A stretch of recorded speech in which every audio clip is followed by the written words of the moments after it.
Good morning, everybody. I am Mel Barrett. I'm Rebecca Lavoie. Welcome to Something's Off.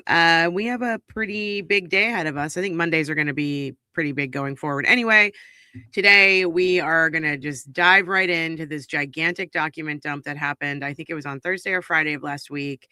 We are still partway through it. We've got a lot to discuss, a lot of little Michael Easter eggs sprinkled throughout the whole document dump. And then we're also going to be doing members only live tonight, going over the Newslight interview with the McAlberts post Karen Reed trial 2. You said Newslight. Oh, did I say Newslight? Yes. I meant Nightline. Nightline. Oh my God. Nightline. The one I've never seen, but pretended to watch because I didn't want to open that email. Did that. I know. I'm going to watch it live and I'm going to have a drink in my hand when I do. We'll see how it goes. Okay. For members only.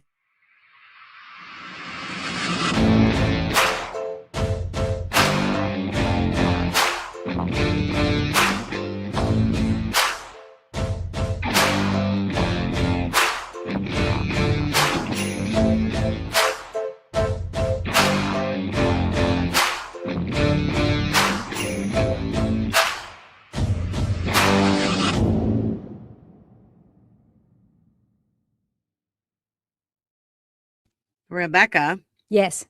I'm exhausted. When I started going through these documents, like, first of all, the way that I realized it was happening is that people on Twitter were just randomly posting like no context. No context. No, where did it come from? What it is? Here's an email. And I'm like, who did the FOIA? I'm like, oh, jeez. And then I found that's like my nightmare because I'm talking about something that like I don't know the origin of. I know I've now learned it's all real. But it's still not clear. Is this a result of multiple FOIAs that multiple people did and they all got them at the same time? I've asked a couple people in the Karen Reed, document sharing community, and they're like, oh, it was so-and-so. Oh, it was so-and-so. And I'm like, apparently it was a bunch of people. But anyway, if anyone in the chat knows exactly who the progenitor of this dump is, please put it in the chat. It would be really elucidating. We do know that Aiden has had all of this correspondence, not the discovery, but most of the correspondence for many, many, many moons. And I guess they Doolin put, what's the word I'm looking for? He put it under seal. Did he put it under seal? I wasn't sure if it was seal or not, but yeah. So Doolin, the judge in his criminal case, put all these documents under seal, which is ridiculous because anyone can FOIA these documents and someone has, and now we have them. And we don't know Corey, we're not sure if it was actually, Liz, we're not sure if it was Corey or not. That was my first instinct. Mine too. And it could be. It could be. It also could be Emily C. and Kyle Sharkey. Emily said it was Kyle. I asked her. Kyle probably says it's Emily. So I love you guys. I love you guys so much. It's like as if I wouldn't have asked these people like directly. I actually did send a note to Kyle. Let me see if he ever responded. And I was like, was this you, man? Let's see. And granted, this might be very clear to other people, but like, yeah, he never responded to my outgoing one. Emily but that's okay. Said Kyle said Corey. So who knows? What I know is we have access to them and I have figured out how to get into the main database. I also thought that, so there were a bunch of emails that came out, like a bunch of email correspondence from the NCDAO to like everybody, to journalists, to David Yannetti, to everybody, to people emailing and like tattling on Aiden, like just so many emails. Yes. And I realized the emails and the document dump, which is notice of discovery, basically. So all the discovery in what looks like the first Karen Reed trial. I think. I don't know if it goes I don't think it goes all the way into trial 2. But if there's stuff in there from Michael Easter, then it does, because he was a witness for trial 2. So yes, I think it's just about correspondence to and from discovery and through a period. Yes, through a period of days. Exactly. It's exactly right. So it's all one though, because the correspondence is included in the table of contents of the discovery. So correspondence is voluminous. Yes. Yes, it's all there. It's a lot of Brian Tully. Yeah. By the way, you're not saying hi to Stewie right now. You're saying hi to Briscoe, who, despite my having taken him for a long walk this morning, I thought I was like, that would help keep him quiet. He's still pestering his dad to take him out for his morning dad pee. So what we're doing today is we are going to talk about some of our like general big impressions of this. I know that there's plenty more conversations to be had about this material, but there's some things that popped out to each of us as being themes, as being important. I think that a lot of other people notice sort of the same things, but we have a take on them. But should we just do some quick housekeeping first? Yes, absolutely. Okay. Can I just start? Absolutely. I'm going to say it again. Become a member of our channel right now. And you'll be able to tonight. The members only stream at what time? 6? Is that what we decided? I think I put 5, but we can change it. Whatever. 5 is fine. Eastern Standard Time. I will pour myself a big old drink and watch for the first time ever the McAlbert's Nightline interview, the Proctor interview, all of it. Yeah. We covered it on the readathon, and I lied about having watched it. I did not actually watch it because I didn't want to. It was like one of those emails I didn't want to open. So we're doing that tonight. The other thing is, you know what I got in the package yesterday on a Sunday? What's that? Brand new stickers. Stickers. You wrong. So if you put your name, if you become a member and then put your name and your YouTube handle so we can double check your membership, there's a form on the homepage of our YouTube channel. If you look at the description, that's super long. There's a form there. Click on it. Leave your name, your address, and your YouTube handle. We're not going to share it with anybody. I just need to be able to send you a sticker. And this is something I do as a side project. It's not like automatic with membership. You actually have to do a little work if you want to get yours. So we will send those out to you. Somebody just asked, first of all, thanks Beach Girl for becoming a member. I don't think that you will regret it. And then someone, let's see, Melissa asked, are the Whack Job mugs sold out? Did I make a Whack Job mug? We need to make one if you didn't. I'm not sure if I made a Whack Job. Oh, it's time to make one. Did I? Surely I don't think you did. Surely I did. Make a Whack Job mug. Let's see. We got the Whack Job leash and collar, which is probably my favorite. We got the Whack Job socks. We got the beanie. We got the tank tops. No, there's a Whack Job camp mug. Yeah, I know it's there. Okay. It's a little mug. So I don't know if you saw mine. I don't have it in the pod with me right now, but the little You're Hot camp mug. It's like, it's small, but it's cute and I love it. Okay, so this person says if something is impounded, you can still FOIA it. Yes, and apparently you can, because what's happening is, so these are public documents. A judge can say something is sealed for the purpose of, or impounded for the purpose of a trial. So obviously there's a mixed bag here, but if the period is passed and these become public, they become public. It just means that for the period it was impounded, no parties in that case could discuss. Lawyers could see it, clients could see it, but no, they can't discuss it and they can't share it outwardly. But now here we are. So yeah, it's a whole separate case, separate everything. So, they just didn't want Turtle Boy to be able to talk about it on his stream, in my opinion. Of course not. Of course. Well, in your opinion, we have proof of all the trying to shut Turtle Boy stuff up now. It's like, it's not a conspiracy. It's true. Well, we'll get into it in a minute, but yeah. Okay. So the rest of the housekeeping, so the camp mug, the Whack Job camp mug is still up there. If you haven't gone to our shop, I will post the link. The link is posted on the main page of the YouTube as well, but go check out our merch. It's fun. We had a good time making it. Rebecca has the new stickers. Did you show? I couldn't really see when you held it up. Did you show everybody what they are? Let me take it out of the package. And then I have something else I need to show you. Okay. Before we get into our Easter thoughts. Guys, we're almost at 8,000 as well. It's blurry. It says you wrong. It's a magic 8 ball. And it says you wrong. Of course, this is in honor of Kevin from South Boston, aka he's a decorated dude. Brian Higgins, calling into the JFK and James show. My favorite thing that has happened in the history of the Karen Reed saga and side except stories. For the Rock. Rock. That's not my favorite thing. That's my white whale. I mean, I know that was Higgins. Like, it's my opinion that I know that that's Higgins. But like, to me. So it's the only reason I wish he testified in trial too, was that I wanted to ask him about it. But I'm sure he'll be asked about that in deposition. I'm sure of it.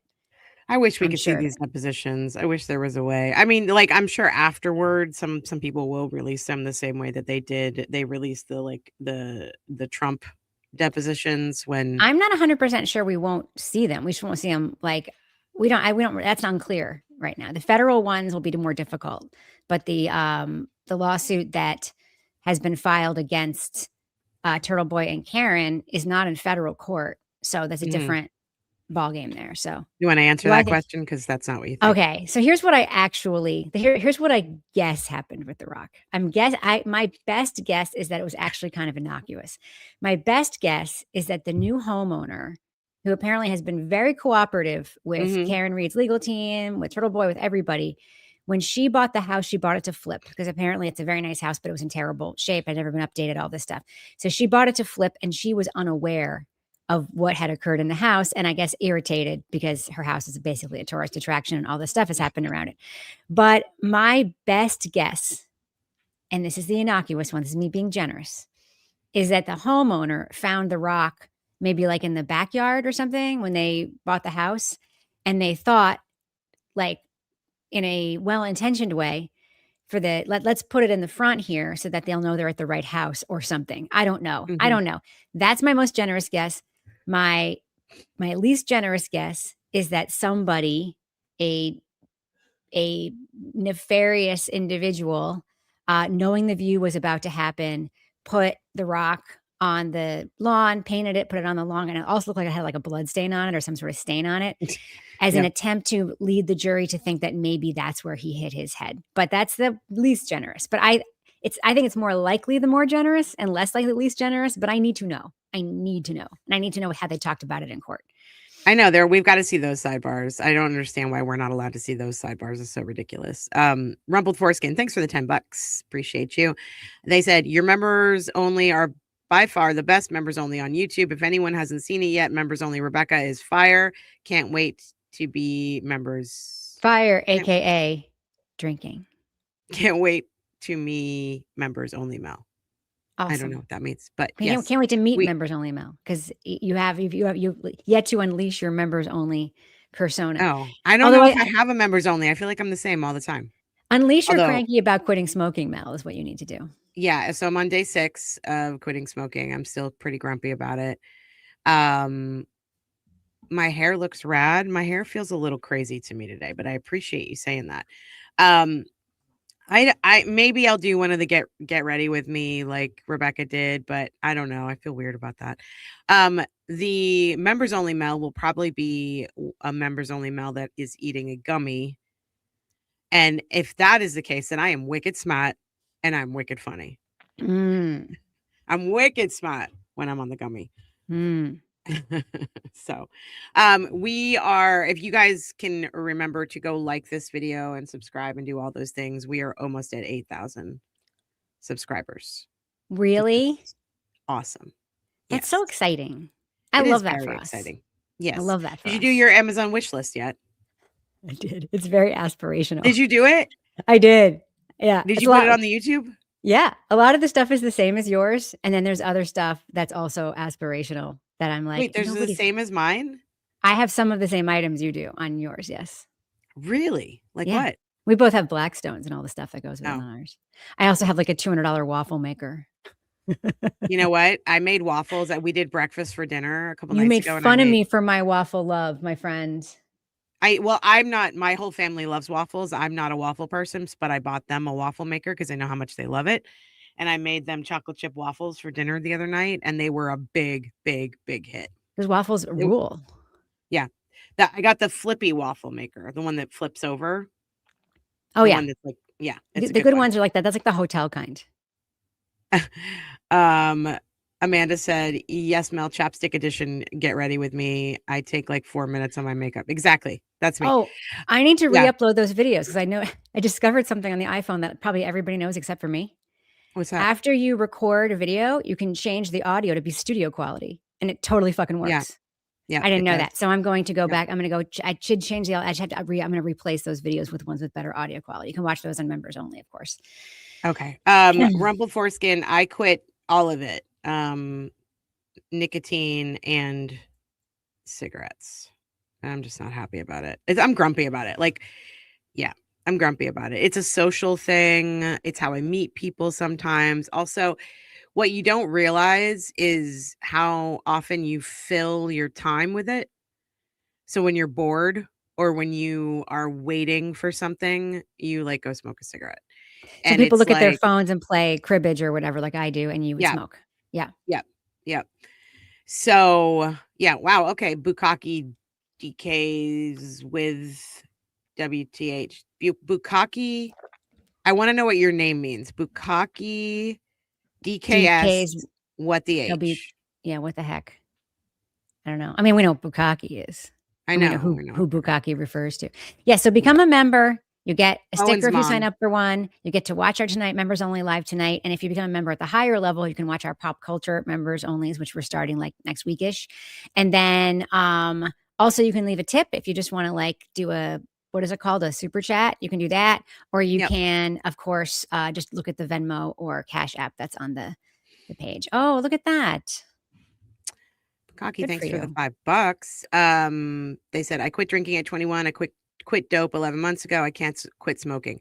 When you are ready to quit, you will quit. I didn't want to quit. And then I was like, I'm just turned 50, not feeling great. I used to be super, super healthy. And I had quit for almost 15 years. And then you're an athlete. You play tennis all the time. I am an athlete. Yeah. I play tennis 3 or 4 times a week. You're a like rated tennis player. I am a rated tennis player. I might join the senior circuit. Did I tell you that? No, but I love that for you. Did you know that there's a senior circuit? They call it masters, like they do with other sports? No, it's like, I think it's 50 plus, but I can play tournaments and win like a bunch of money. Ooh. But I have to be good.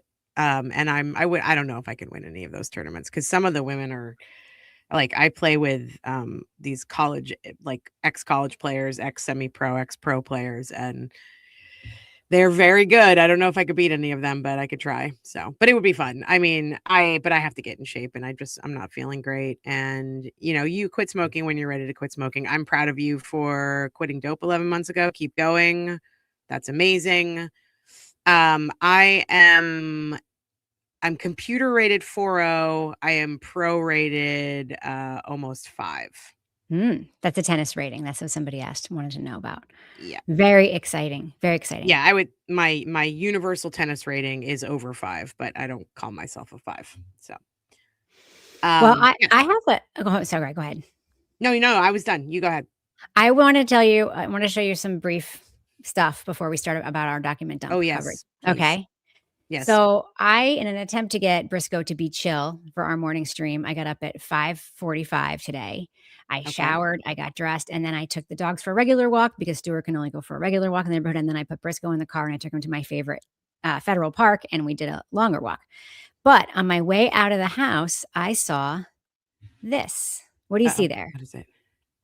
I see a turned over trash can, and I was hoping that there's a raccoon inside of it. No, the turned over trash can is what you are here to see. So I decided to see like what possibly could have knocked over that trash can. So let me just see if this is the right one. I pulled up our little handy dandy Ring camera and I saw this. Is it a bear? It is, my friend. I love bears. Oh my God.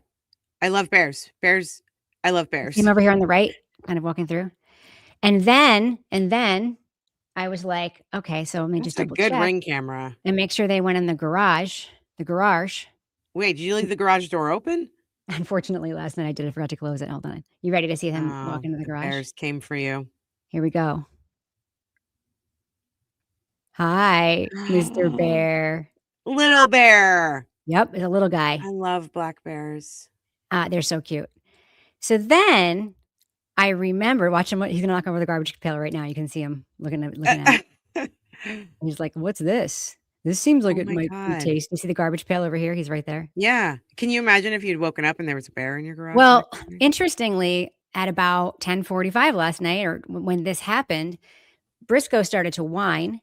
And then he jumped into bed with me and I called him up and he laid down like next to me and put his head on my pillow and he slept there for the rest of the night like that. And I knew he was scared of something. So I think the bear freaked him out. So I looked at my Ring camera some more and I also saw we had a beautiful deer last night. But I actually want to show you, this is not the climax of the video show. Okay. Look at how beautiful that deer is. Aww. Isn't that so pretty? Okay. Yeah. Then I remembered something. I remembered that yesterday I had Kevin help me set up our deck. And one of the things that we did when we set up the deck was we set up our camera bird feeder where it actually goes. Mm-hmm. And last year when we set up this, oh shoot, this is the wrong one. Sorry, I opened Audition to look at this video. That's not what I want. Hold on. Stop sharing. And close this. I can't close this. Wait, you can't close what? Hold on. Close the program. I could accidentally open Audition. I have another thing I want to show you. Hold on. I know it's so difficult sometimes on StreamYard to like share. You had Plevin set up your deck. What does that mean? Okay. We got my mother-in-law and stepfather-in-law a camera bird feeder for Christmas, and it's pretty amazing. They send us videos all the time. It's pretty awesome. I gotta open the task manager so I can shut Audition down. It accidentally opened Audition and instead of the video player. Okay, there we go. I thought you were going to tell us it was an owl too. No. So we have this bird feeder that is camera bird feeder, and I enjoy. Oh, I can actually put the video file up here. Look at that. Oh, that's cool. Yeah, you can. You can put up files. You can put up all kinds of stuff. Oh, yeah. So I was like, let me check and see if what happened last year to our bird feeder happened again this year. So last year, this happened at the end of the summer. Is it a bear? Oh, yeah. Look at that. Oh, they're little. They are. They're little. Or at least baby one of them bears. is. I can't tell if the one on the left, but anyway, yeah, they knocked over the camera bird feeder and munched, and I got just to watch that one more time. I have like 18 videos like this because the bird feeder, the way I have it set up, is only catching 10-second clips. So I have so many videos of them eating this freaking birdseed and making chomping sounds. Hear the chomping sounds? Mm-hmm. Anyway, this is why people say you're not supposed to have bird feeders out. Wait, hold on. I was just deleting a troll and I accidentally deleted somebody else. How do I get them back? Okay, anybody who knows anything about mod, like is a mod, I accidentally banned Tara Hef1 and we need to get them back. Somebody called us woke imbeciles, so I got rid of them. Oh, for showing my bear content? I guess. I don't know. That's real woke. So who can help me out Chris here, Albert. guys? That's a total Chris Albert cowboy 105 fan thing to say. Or that guy, Captain Sharkman, that dude. Tara Hef, Captain Sharkman, yes. So yeah, somebody help me out. Yeah, someone needs to help Mel get this person back because we accidentally banned them. I didn't mean to. That's okay. We'll go ahead and watch the Bears one more time to make us feel better. You know what these bears are? They're woke imbeciles. I have to look up their to unblock channel dashboard settings. Okay, I'm going to work on this for a second. Okay. I just don't want this person to think that I knocked them out. So this is why folks, YouTube studio / community. This is why folks say to bring in your bird feeders in the summer, which I don't do. I have a bird feeder that's hanging like 20 feet off the ground off of our deck. And they did try to get that once last year. Did not succeed, but did break the stone in our pizza oven. And I just, I like feeding birds. So it's a risk for me that's worth taking. Also, the black bears, those who don't know, are very docile creatures that will not hurt you. Any luck? No. Tara Hef1. I'm just trying to find them so I can make sure that they know that they're not. Were they straight bears? Oh, yeah. I believe they were in fact straight bears. Okay. They were straight bears. Of course they were straight bears. So how does this work? So you're going to community settings. So in case this happens again, because it will. I know. I'm trying to get it back. Hold on. I just feel bad. Mama I wish somebody could tell her. You're what? No, I'm pulling up some other comments and talking about them while you're I love foxes. They're so cute. All right, settings. I think it's under blocked or something like that. Permissions. This is awesome content, you guys. And I've never seen the video of the guy who fought a bear over the steak on his barbecue. We got to get mods. Yes, this is a real fiddle-leaf Emily. fig behind me. My mom gave it to me for 2 Christmases ago, and it was already like that when she gave it to me. So I'm not taking credit for growing it that way. It was a very healthy fig. I asked for a fiddle-leaf fig for Christmas, and boy, did she come through. My mom rules. Well, while she's figuring this out, someone said I do hummingbird feeders for the most part. I have those too. I freaking love hummingbirds. Okay, good. You're all good? So I took her off of the blocked list. I just hope that she comes back in and realizes that. Can you send her a message too? Anyway, okay. Somebody send a message to that nice user, Tara. What is it? Tara Hef1. Tara Hef1. Tara HEF1. Okay. I think Emily C's got enough on her plate. She doesn't have time to mod for us. Yeah, no one is also making content needs to mod for us. All right. So Mel. Yes. Any other housekeeping or bears we need to talk about before we talk about what we're talking about? Bears. No, I think that we're good. I just think that is Tara back? Okay. Tara, sorry. That was my fault. It was totally my fault. There was some douchey troll in here and I went to block them and the chat moved and I accidentally blocked you.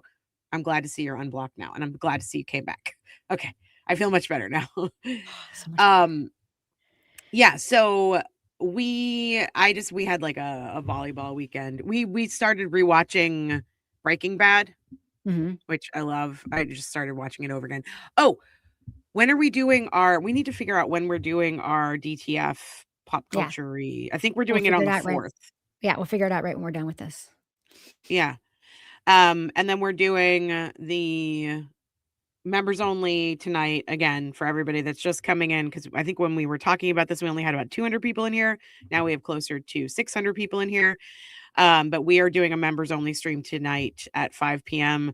where we react in real time to the Nightline, not Newslight, Nightline interview with the McAlberts and Proctor that happened right after trial 2, which Rebecca lied and said she had seen and reacted to before. She was too embarrassed for everyone in the video, so she couldn't watch it. So now we get to watch her be embarrassed in real time because it's super. I had secondhand embarrassment, secondhand douche chills. That's what our 14-year-old does. Like if she cannot watch, if there's something comes up on the TV where anything is like flirting or dating or sexual, it embarrasses her too much and she literally has to leave the room. So it reminds me of you. Yeah. Thanks for becoming a new member, Vanessa. You should definitely stop by at 5 p.m. Eastern tonight because it'll probably be funny. Well, if it's not funny, I'll at least be mad and you'll get to see that. Yeah, and I'll be mad because I quit smoking. So, okay, let's get into this document dump, which is why everyone is here this morning. Okay. I'm going to let you go first since your notes are first. Okay. So my biggest takeaway from this whole thing, my wildest takeaway so far, granted, I've only looked at some of the stuff, is that the prosecutors in the Karen Reed case are such unserious people because they were so deeply invested and they all share with each other stuff that anti-Karen Reed people said online, anti-Karen Reed emails they received. And for as much as they and the McAlberts and anti-Karen Reed paid talking heads and also people who are just sort of really on that side because they hate Turtle Boy or whatever, as much as they talk about a wild conspiracy theory, you have actual lawyers who went to law school, passed the Massachusetts bar, got I can't hear you. Oh, you can't? I can hear you. Can you guys hear me? Can you tell me if they can hear me? Guys, can you hear me? Because Mel can't. Oh, man. What's going on, Mel? What's going on? People said they hear both of us. So it's you, Mel. It's you. It's you, Mel. Hear. I'm gonna leave. Okay. We're having some sorry about the tech issues this morning. So I'll finish what I'm saying and then Mel knows what I'm going to say. These people who ostensibly went to law school, passed the Massachusetts bar, got serious jobs with the Commonwealth of Massachusetts, prosecuting serious cases like murder cases, like fraud cases, like whatever kind of cases were in the jurisdiction. They would take something that somebody would send them about Karen Reed turning off the backup thing that keeps you from hitting somebody in her car so that she could murder John O'Keefe. Like, and they would take that and they'd be like, oh, they'd pass it around. You should read this. We should know about this. So that's the thing that surprised me the most. Can you hear me now, Mel? Now I can't hear you. I can't hear you now. Oh, because you're muted. You're muted, maybe. That's why. Now I can hear you. Is my sound weird, though? You're fine. Is my sound weird? You're fine. Go like this. Oh, okay. No, it's not. My microphone keeps unplugging. That's the problem. I don't know why. Okay. I got to figure out. Maybe it's this cord. It doesn't matter. If you can hear me, we can go. Yeah. So we're talking about McLaughlin, Lally. They read the stuff. They passed it around the office. They would get an inbound email. Tully, like he was not a lawyer, obviously, he's a cop, but like they would, and also the influx of communications from the McAlberts themselves trying to save Michael Proctor. So it's like these emails were taken with some seriousness, so much so that they passed them along like to each other.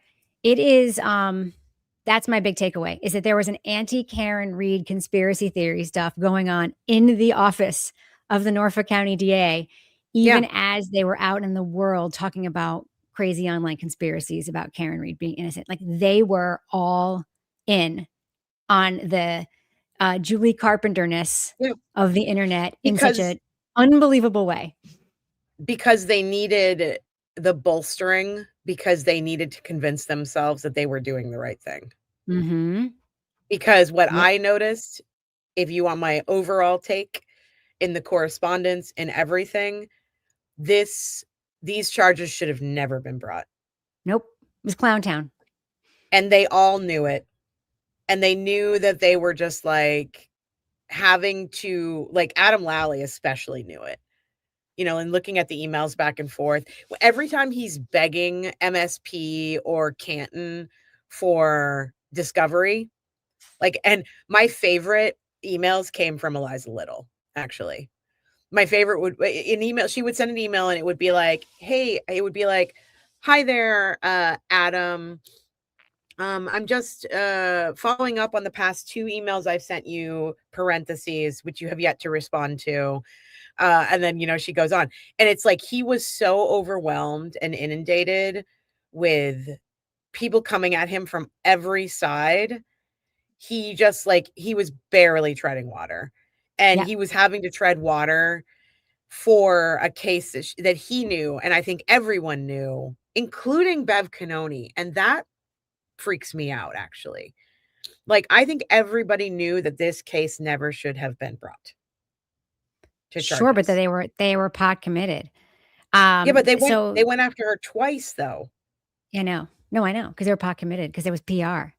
They really believed, I think, that they were on the right side of this in terms of like how the public would perceive this, because they were getting so inundated with emails and stuff from people who supported them that I think they thought this is actually the majority. So yes, I am talking about, so Julia says, am I talking about the thing that beeps when you back up and get to, yes, I am talking about that. Yes. Do you think that if Karen Reed had turned that off just before she hit John O'Keefe, that wouldn't have come up at some point? She didn't do that. Her car was new. It still was, surely still had a lot of the factory settings on it. You know, Karen Reed might be a real manual reader and customize all her settings. I customize settings on my car because they make it easy, but also because my husband did it on his and we have the same car. So I knew how to do it. But yeah, so these are unserious people, Mel. And it's like, part of me wanted to give them some of the benefit of the doubt because they are professionals, that they are serious. They just handled this poorly. They're not. They're just not. No, and there's a couple of things that will always stick out to me. And I texted you about this. Okay, let me pull the text up because it's easier for me to explain it that way. I basically said, I still can't get over the fact that Jen McCabe called John O'Keefe and it was answered at 12:29 a.m. and that Karen Reed connected to the Wi-Fi at One Meadows at 12:36, which to me means because it would take in, if it was like enough snow to track a cat, right? At that point in time, it would take drunk Karen, about 8 minutes or so to get to One Meadows from 34 Fairview. To me, if Jen McCabe is calling John O'Keefe at 12:29 and Karen is connecting to the Wi-Fi at 12:36, she is calling him as he is walking toward the house. I think he was already knocked out by that time. And either Jen didn't know it yet, and she was like, 12:29? I think it happened so quickly. I think it happened like when they first arrived, and he went in the house. I think it happened like immediately. And I think that Jen at that point maybe didn't know yet and was like, well, actually, where is he? Because maybe he went to the garage. That's why the garage theory holds a lot of water for me. Or they were, they couldn't find his phone and they were looking for it, but that wouldn't have happened that quickly. I think that he was already knocked out by then. Yeah, and I mean, and then I think it happened immediately. I don't know if I believe that, but I do. I'm like, the phone, but the thing is, the phone was answered. The call was answered at 12:29. Mm-hmm. Yeah, I guess that could mean they were looking for the phone. That's a good question, because you can answer somebody's phone if you don't have their face thing. You can just hit and answer it. Sometimes that works. But that's my point. Like, if the phone was answered at 12:29, I just think of it. I think that it's got to be John walking toward the house. Don't forget too, or in the garage, or he's in the garage. Don't forget too, the time-space continuum in Canton is not the same as the time-space continuum. And cell phone and technology continuum is not quite right. I mean, how else would Michael Proctor have mistakenly put the wrong time on his visit to Dighton if it wasn't for the time-space continuum being off? I love that you're in one of the files. Your mechanic is like, I sent over a good word to Barros's chief. He was so professional and so good. He had no idea how much they were going to bite him in the ass afterward. Carrie said in trial one, Jen testified she was looking at Karen's car at 12:45. Yeah, that's absolutely right. She sure did. Emily makes a good point too. Emily says John was knocked out by 12:27 when Julie Nagel sent Ryan away. I agree. I think it happened right away. I think it happened like at 12:22 or whenever they got there. 12:21. Yeah, Bite My Bit says he got there at like 12:21. Yep. That's what I think. And I think it happened right away. So I think that this whole thing, so this, according to the state, right, what they want to have happened is they want Karen to have hit John very shortly after they got there, right? They want Karen to have hit John like right before she left. So right after they got there, he was still outside the car, and right before. So in their world, it happened at 12:31. They used the 12:31-ish time all the time. And of course, they slipped that by a little bit in trial 2 during the trial, which was wild. They want it to have happened then, because then they can make sense of all the phone activity that happened before then. But Karen was gone by then. We know she was gone by then because she connected to John's Wi-Fi at 12:36. And there was not substantive evidence presented at any point that John's Wi-Fi somehow had the time wrong. Like, that was never. Okay. And I will say this, and I've been saying this since trial 1, that fact that she connected to the Wi-Fi at 12:36 for me is the end of the story, that she had nothing to do with it. Because there's just no way. There's no way with the temperature of the phone and the steps that John takes and all the other data that goes along with it. And then obviously the 227 search. But if Karen is connecting to the Wi-Fi at 12:36, there is no way she did this. Case closed. Montana, thanks for $10. Unless she did it at 12:28, which no one alleges she did. So, well, she wouldn't have had time to get back, I don't think, if she did it at 12:28. But anyway, if she did 12:28, she would have had time to get back. maybe in like the beginning of a snowstorm. Montana, thanks for the $10. And they said Penny McGee was charged with homicide by argument by Morrissey because the victim's brothers were big Democratic supporters of his. He knew Karen was innocent. Okay. I don't know what that means. Do you know what that means? I don't know who Penny McGee is. You know who's a badass? Who's a badass? David Yannetti. Wait, somebody else. Yes, David Yannetti just followed me. So I feel like I'm part of the cool kids club. He followed me on Twitter. I wanted to address this really quickly. Nana Banana, thanks for the $5. Appreciate you. IDBH Sam Beningo is doing amazing work on her theory he was in the house.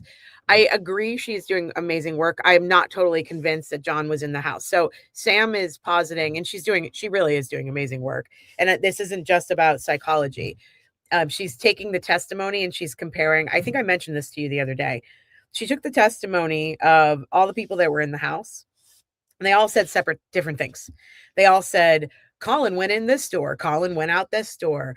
Julie left at this time. Julie was looking out the window. No, I wasn't looking out the window. I went out this door. They all tell different stories about everybody, and all the facts that we need, right? Sam is positing that John actually came in, because you know how they're all like, oh, we were all sitting around the table listening to It's Raining Men or whatever. They were listening to music. Somebody got speakers. Nicole was cleaning. What else was she doing? Every single person said happy birthday to Brian many, many, many times. They were all happy. It was very friendly. Nothing was wrong. Everything was fine. They were all sitting around the island in the kitchen and blah, blah, blah. Sam is positing that some of them were actually still in the family room. Don't quote me on this. I'm paraphrasing, and don't scream at me if I get Sam's very detailed analysis of this wrong. I'm just going from memory here. Sam is positing that some people were in the family room and that John came in the house. People saw John come in the house. There was some sort of a fight, or the dog went after him. Something happened, but he fell back and he hit his head on the big fireplace in the family room, which would make sense based on the cut to the back of his head, because there were those up scratches that La Posada talked about. And then when Julie Nagel was sent outside to like get rid of her brother. So some of that does make sense to me. I don't know if I can let go of my theory of the garage. Oh, I believe in the garage. By the way, I kicked somebody out of the channel. I know. I just figured out how to do it. I'm so proud of myself. Perfect. I'm glad you didn't kick somebody else out on accident like I did. Sorry, no, Tara. I kicked out Shazlick, aka. Oh, that was the same person. They must have just changed their name slightly. Oh, well, we'll just. Yeah, because I banned that person. So. Oh. Yeah. Oh. Anyway, so other thoughts. David Yannetti, badass. Mm-hmm. David Yannetti received an email. I believe he was on an email. I think it was from Proctor's, or somebody weird's attorney, saying that the Free Karen Reed group, the Karen Reed group will be outside the courthouse. And he responded, there is no such thing as the Karen Reed group. Just a bunch of concerned citizens who looked at the evidence and realized that Karen Reed is factually innocent. Have a great weekend. Yep. David, he's freaking amazing. No, but he actually went on to say other things in that email. He said that the citizens know when there's, I'm paraphrasing, the citizens know. It was Jen's attorney. That's right. It was Jen McCabe's attorney. That's right. And it was somebody weird's attorney. Kevin Robus, what is his name? I remember it was Reddington. Kevin Reddington. Yes. Kevin Reddington. Yes. Yeah, Yannetti goes on to say in that email basically that, the concerned citizens of Canton know when someone shouldn't have charges placed on them, basically. That's right. What he said. That's right. And I was like, yep, that's absolutely right. And, I think that point is really interesting. I was listening to Melanie Little's stream when she was breaking down the defamation case that the half the House defendants put on Aiden and Karen. And she made a really interesting point, because we never really, when you and I were talking about it, we didn't talk a lot about Barnstable and why it's in Barnstable. And I mean, obviously it's in Barnstable because that's where Higgins lives. So they were able to take it outside of Norfolk County. That's right. Melanie Little was making a very good point in saying, as part of the defamation suit, it says something along the lines of, Karen Reed and Turtle Boy have fractured this community, and we want to sort of get it all back. We want to get our community back together. And if that were the case, then they should be doing this in Norfolk County and not in Barnstable. Right. I thought it was an excellent point. Not a bad point. I mean, they're doing it in Barnstable because they don't want one of these judges who's been on another case that they're involved with in the case. But the defamation case, I kind of didn't understand before why Aiden and his lawyers kept asserting, now this will be the first time that the Reeds will basically be, that the House defendants will be prosecuted for John O'Keefe's death. I was like, why wouldn't one of Karen's suits do that? And then I realized it's because of what they are specifically alleging, which is that you ruined our reputation because you called us murderers. Yeah. Not that you killed my son or that you violated my civil rights, but they specifically called them murderers.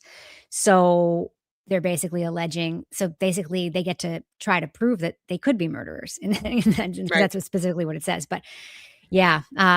The amount of how excited Aiden is to combat this lawsuit tells me that they're excited because they're going to try to prove that the House defendants murdered John O'Keefe. And it'll sure be interesting. Can we talk about Michael Easter, please? I think he's the most revelatory. I didn't get to go through all of Michael Easter's report, but I think you did. So I'm interested to hear your thoughts on it. I had other thoughts on other things. I did, and I will share the last page of it here. So Easter, Michael Easter was the witness, a former FBI agent, investigative expert that Karen's team wanted to bring in at trial, and that Bev Cannoni excluded and said the famous phrase, "The jury will know what a good investigation is supposed to look like," something along those lines. And I'm like, how? Because they watch Law and Order? Like, how will they just magically know that? So he had written a report, basically looked at everything, sort of reinvestigated the timeline of the case. And he thought the two most damning things were Jen McCabe's behavior and her phone stuff. And by the way, I am more convinced than ever now that the search happened at 227. Absolutely. And that Higgins should have been looked at very carefully. So this is the conclusion of his report.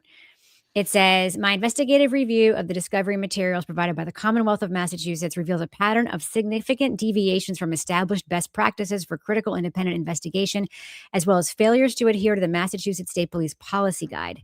Specifically, and here it is, the lack of a secured crime scene, the absence of detailed crime scene or log or evidence chain of custody, interviewing witnesses, etc. The investigators' failure to adequately investigate all individuals present at 34 Fairview Road, notably Jen McCabe and ATF Special Agent Brian Higgins, raises serious concerns. The premature designation of Karen Reed as the sole suspect, the neglect in obtaining crucial cell phone records, and unexplained actions of Agent Higgins, including the destruction of his personal cell phone, all point to a flawed and potentially biased investigative process. Ultimately, the absence of meticulously constructed investigative timeline exacerbated these deficiencies, hindering the investigator's ability to understand the sequence of events and identify critical gaps in their premature narrative. So, yeah, he is basically like Higgy. Like, why didn't you look at Higgy more? And why didn't you obtain, like the Jen McCabe behavior, cell phone stuff, letting her delete stuff before they gave it, but the Higgy stuff in particular really stuck out to him, as it did a lot of us. But Higgy is sort of easy to, I think, for a lot of people to kind of forget about in terms of putting him in the middle of the frame because, he's a decorated dude, whatever, and he's not an Albert or a McCabe. But I really, really think that Easter's testimony would have been interesting. Reading his report is illuminating. And I am more certain than ever after reading a lot of these materials that the 227 search happened at 227. And I'll say it forever. Like, it doesn't matter to me if it happened at 227 or 6 because it's sus either way. And we did not hear her on that dash cam ask a question of her to look up something for hyperthermia or whatever. But I now believe more than ever that it happened at 227. Well, and I'll say this too, as far as like probable cause goes and like looking through these search warrants and looking through the probable cause affidavits and all that stuff. If the defense was made aware via the tip from, I always forget his name, about the fight. Steve Scanlon? Scanlon. If the Scanlon tip came into the defense and they heard, hey, your client didn't do this. John O'Keefe was beaten up by Brian Albert and his nephew in the house. You need to take a look at that. And then they see the Google search at 227. Everybody who saw those two pieces of information, whether they are true or not, should have stopped everything in their tracks and said, okay, we've got to investigate this. We've got to stop what we're doing. We've got to investigate this. Instead, they went full steam ahead with arresting Karen. Yeah, and then they investigated tips they got from anti-Karen Read people instead. Yeah. Like, want you to be aware of this. We should look into this, like all that kind of stuff. And then they went and arrested the rubber ducky people, and they put felony charges on the guy who was leaving rubber duckies around the town. Richard Schiffer. It's ludicrous to me that they disregarded strong evidence and then just went forward. So that tells me a couple of things. That tells me that, well, I don't know what it tells me, but there's something with Michael Morrissey. There's something off there. Yeah. He's the one who pushed this. He's the one who got Hank Brennan in. He's the one who did the hostage video. Did you look at the transcript of that? I did. It's even worse than I remembered it being. It's so much worse. I posted on my Twitter. Let me see if I can pull it up really quickly. Also, Emily C has been doing some amazing work with graphics. Oh yeah. Did you see the Inside Out characters that she did for the forensic? No. I got to put it up. It was spot on. It's so funny to me. Good job. I don't know if Emily's still here, but amazing. I saw her here earlier. This is the forensic room, ladies. It's so good. Look at Lydia's sadness. It's so good. It's so funny to me. Yeah. So, but yeah, Emily's been doing. I'm sure I would understand it better if I'd ever seen that movie, though. You have to see that movie and the second one. They're so good. You know what else I saw? I'm not like a Disney person, but I saw that friggin' Hoppers. It's the best Pixar Disney movie I've ever seen. And you need to go see it. And also, I'm not gonna. I don't have children. It doesn't matter. Lindsay and I went to the theater by ourselves to go see it. Okay. So, okay. I'm trying to pull up the. I've been posting so much that like I gotta find it now. But you've been very active on the Twitter. I have been very. That's why my straight bear friend followed you. What straight bear friend? Yanetti. Oh, David Yanetti. Yeah. Well, I guess I tagged Yanetti in something, and I guess he responded. So, that makes me feel like I'm part of the cool kids club. Also, one of the things that I took away from this is how much Colleen Crawford had her hands. Loves manipulating stuff. Oh my God. She loves editing stuff. Thank you very much, Prince of Wales, for the $5. I really appreciate you. Well, you may not understand why Emily and I get our shorts, t-shirts, and running shoes on, but don't actually go for a jog. But it's our running joke. Thank you very, very much, Prince. We appreciate you. Love it. Yeah, one of the emails Colleen Crawford sent to Brian Tully. The subject is Canton, the justice for Karen Read and John O'Keefe rolling rally. Importance high. And then she sent a Turtle Boy video of the rolling rally to Brian Tully. Why? Why the fuck does she care? Why does she care? Because they want him arrested. That's why. And the other thing that she said was she sent the file of Karen's voicemail to John, one of her and she was like, just so you know, I slowed this down so it's a little clearer and cleaner and you'll be able to hear it better. I'm like, yeah, it's not how. I mean, she's very, very comfortable editing evidence. Very comfortable. Hey, Will, how are you, buddy? This is conjecture on everyone's part, but Colleen Crawford works with Kay Peter on her videos. Fact. Yeah, I mean, it seems like fact. Will, fact. Fact. Love you, man. I love it. I love your videos. I love it. I love watching you laugh. I know. He's amazing. You should come on the show and laugh with us sometime, Claire. Thanks for finding the shoe, Will. Thanks for finding the shoe. Oh my God, the shoe. The shoe. Okay, hold on. Okay. Let's do Morrissey first, and then we'll get to the shoe. So disorganized, but we're gonna be more granular in the future. So it's totally fine. These, like you said, these are our like off the top thoughts, and that's how I felt about this. I felt so overwhelmed with so many thoughts and opinions all over the place. But anyway, this is a little clip of the Morrissey hostage video where he says, "We try people in the court and not on the internet for a reason." Oh, fucking really? Are you kidding me? Because what are you doing right now, buddy, with this video? Like they don't even hear it. They don't even see themselves the like hypocrisy. Anyway, the internet has no rules of evidence. The internet has no punishment for perjury, and the internet does not know all the facts. And then he goes and lays the out anti-Karen the Reid side of facts. the internet. They have all the facts. Yes. Are you fucking kidding me? Conspiracy theories are not evidence. The idea that multiple police departments, EMTs, fire personnel, the medical examiner, and the prosecuting agency are joined in or taken in by a vast conspiracy should be seen for what it is, completely contrary to the evidence in a desperate attempt to reassign guilt. Michael Proctor, the Here we state police go. being accused of planting evidence outside of 34 Fairview Road, was never at Fairview Road on the day of the incident. He's saying that's a fact. And it's wrong. You wrong, Morrissey. You wrong, brother. Well, there's, you know, we don't know that he specifically was putting the stuff there. We saw somebody leave the garage after that visit to the back end of the car. No, we know that he was there now. At night. Information. I don't know where it was. He was there. He was there later, much later. He wasn't there that morning. No, that was. But they said he wasn't there at all that day. Well, he's not. It's not true that he didn't plant evidence. The shoe, wild. The stuff about the shoe in the files. Did you see? Is it true? Can anybody verify this for me? Whether or not it's true that I have a picture of it here that Chris Albert has a piece of taillight hanging, or had a piece of taillight hanging up in the pizza shop. I saw that.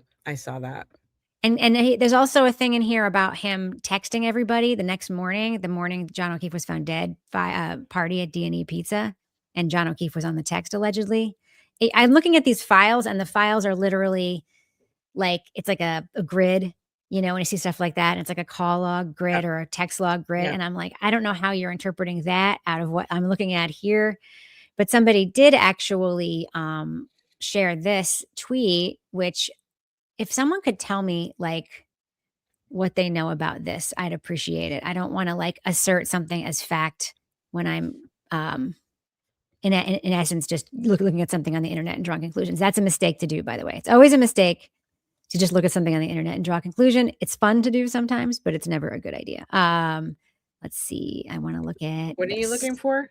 This right here. So this says, if you go into D&E Pizza, Chris Albert Pizza Shop in Canton, and look at the wall to the right next to his soda fridge, he has a taillight piece hanging on his wall. I don't know the origin of this photo. I can't obviously confirm it was taken at D&E Pizza. If anyone knows more about this, I would love to hear about it. That would be too much. I mean, the idea that, well, not only that, but the idea that he thinks that he wouldn't get caught. I mean, that's they don't care. These people do not care. They do not care. Higgy's threatening letter. Oh, geez. So he got a death threat that is kind of funny. Yeah, I'm gonna make it bigger before I share it. Also, it has a lot of the hallmarks, I think, of a letter that someone may have written themselves, in my opinion. Let me just crop this so I can make it a little bit bigger. Prince of Wales said, it took me an embarrassingly long time to realize McAlbert wasn't an actual last name. Oh, it's not your fault. It's not your fault. It's everybody else's fault. Okay, this is the best I can do. Because I copied and pasted it onto our document to make it a little bit bigger. All right. So let's share this. I love how other people are so much like fat. Like what amazes me about watching Aiden streams is that he can talk about something from like 3 years ago. Like, let me show you. And it's like up on the screen. It's like the video where the thing happened. Like he has like a photographic memory for these things. Mm-hmm. So Higgins sent this email. I'm writing to inform you. I received the letter below letter in the mail today. I took gloves prior to opening this piece of mail. Please confirm receipt. Respectfully, Brian Higgins. And then it is a death threat that says, you piece of shit. I could read it better when I got the original file, but basically there's misspellings in it. There's bad grammar. It looks like it was written with the wrong hand. That's one of those things where like someone writes it with their left when they're a righty. And, I guess the question is, did someone else write that letter, or did Higgy write that letter and send it in as proof of being threatened? I don't know. I'm guessing someone else probably did, but it's definitely a poorly written, poorly spelled, left-handed letter situation. Yeah. Yeah. I don't know. I mean, when I read it, I thought it was kind of funny. We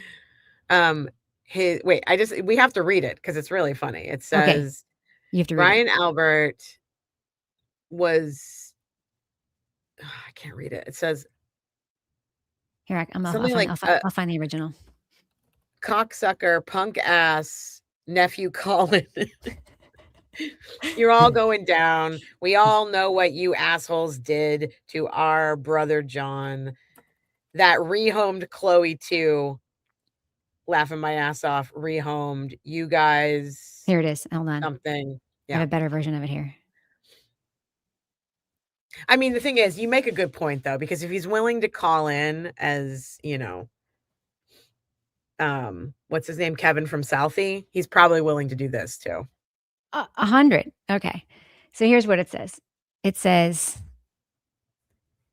okay, I know that's really small. No way. Hank really thinks that Karen Reed did it. He's an idiot. That does not surprise me at all if true. I know. He's an idiot. Piece of shit, you bitch. I can't read this. I'm so blind. I can't read this. Right. Sorry. Oh, you're not wearing your readers. No, I'm not wearing my readers.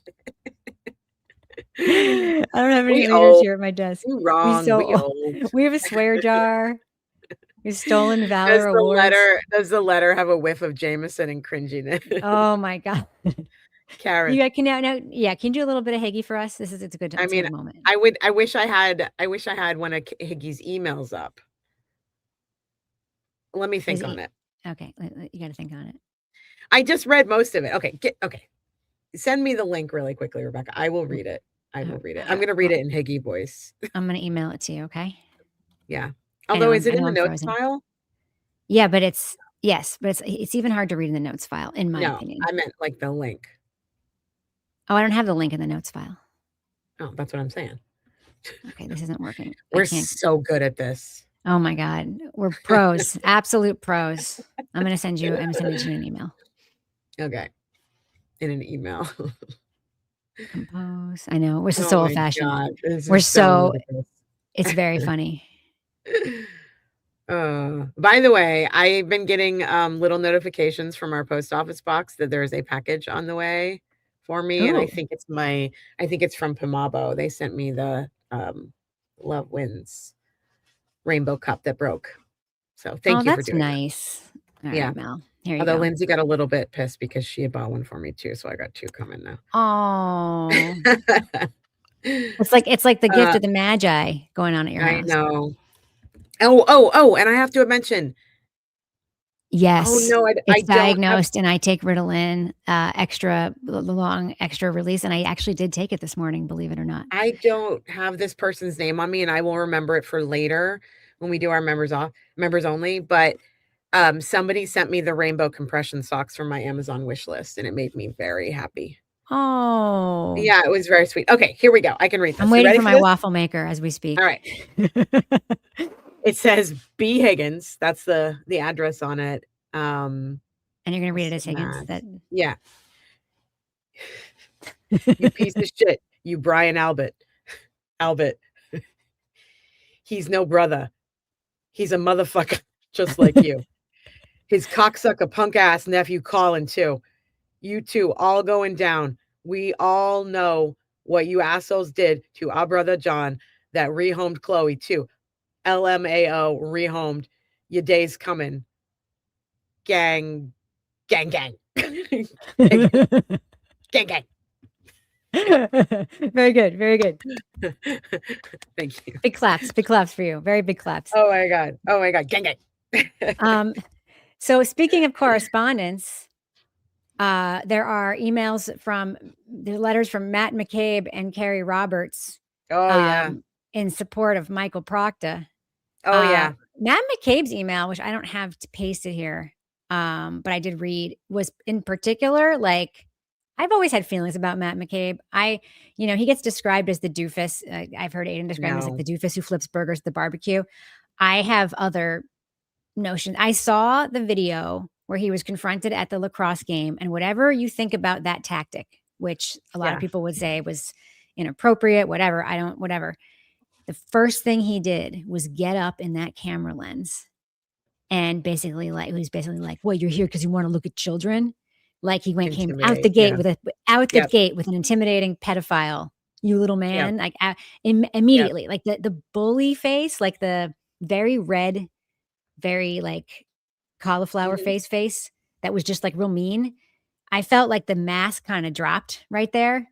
And I've always thought that not that he like threw a punch or anything, but he's like suspiciously absent from everybody's narrative here. And he was there. So and he had his hands in everything. I mean, he's the guy who said, tell him the guy never went in the house.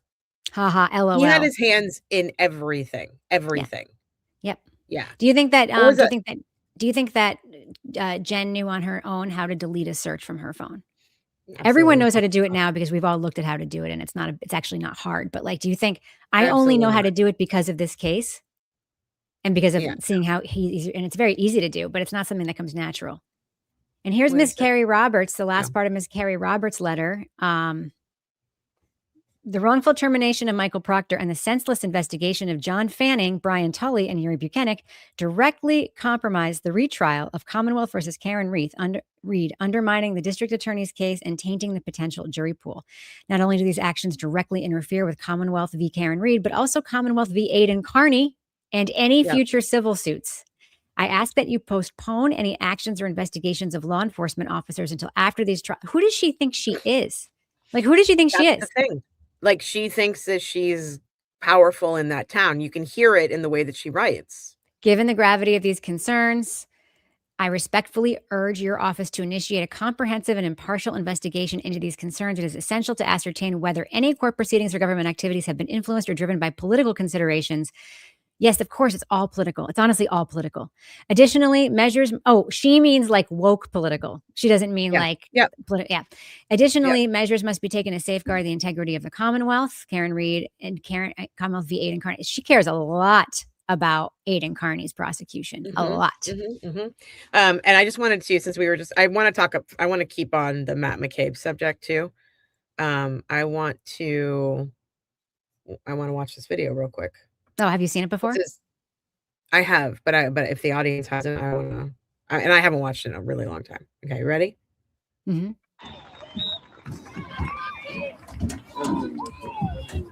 Hey, Matt, how you doing, pal?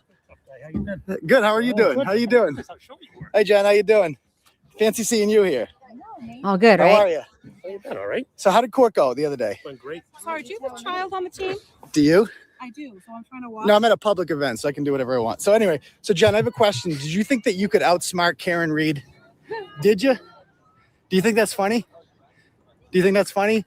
How long to die in cold? What is this gentleman doing? Look at that. Look at him. Look how angry. Are you worried about what's going to happen? I don't blame him for being angry. Don't touch me. Why are you shaking, touch dude? Me again. Why are you shaking? Again.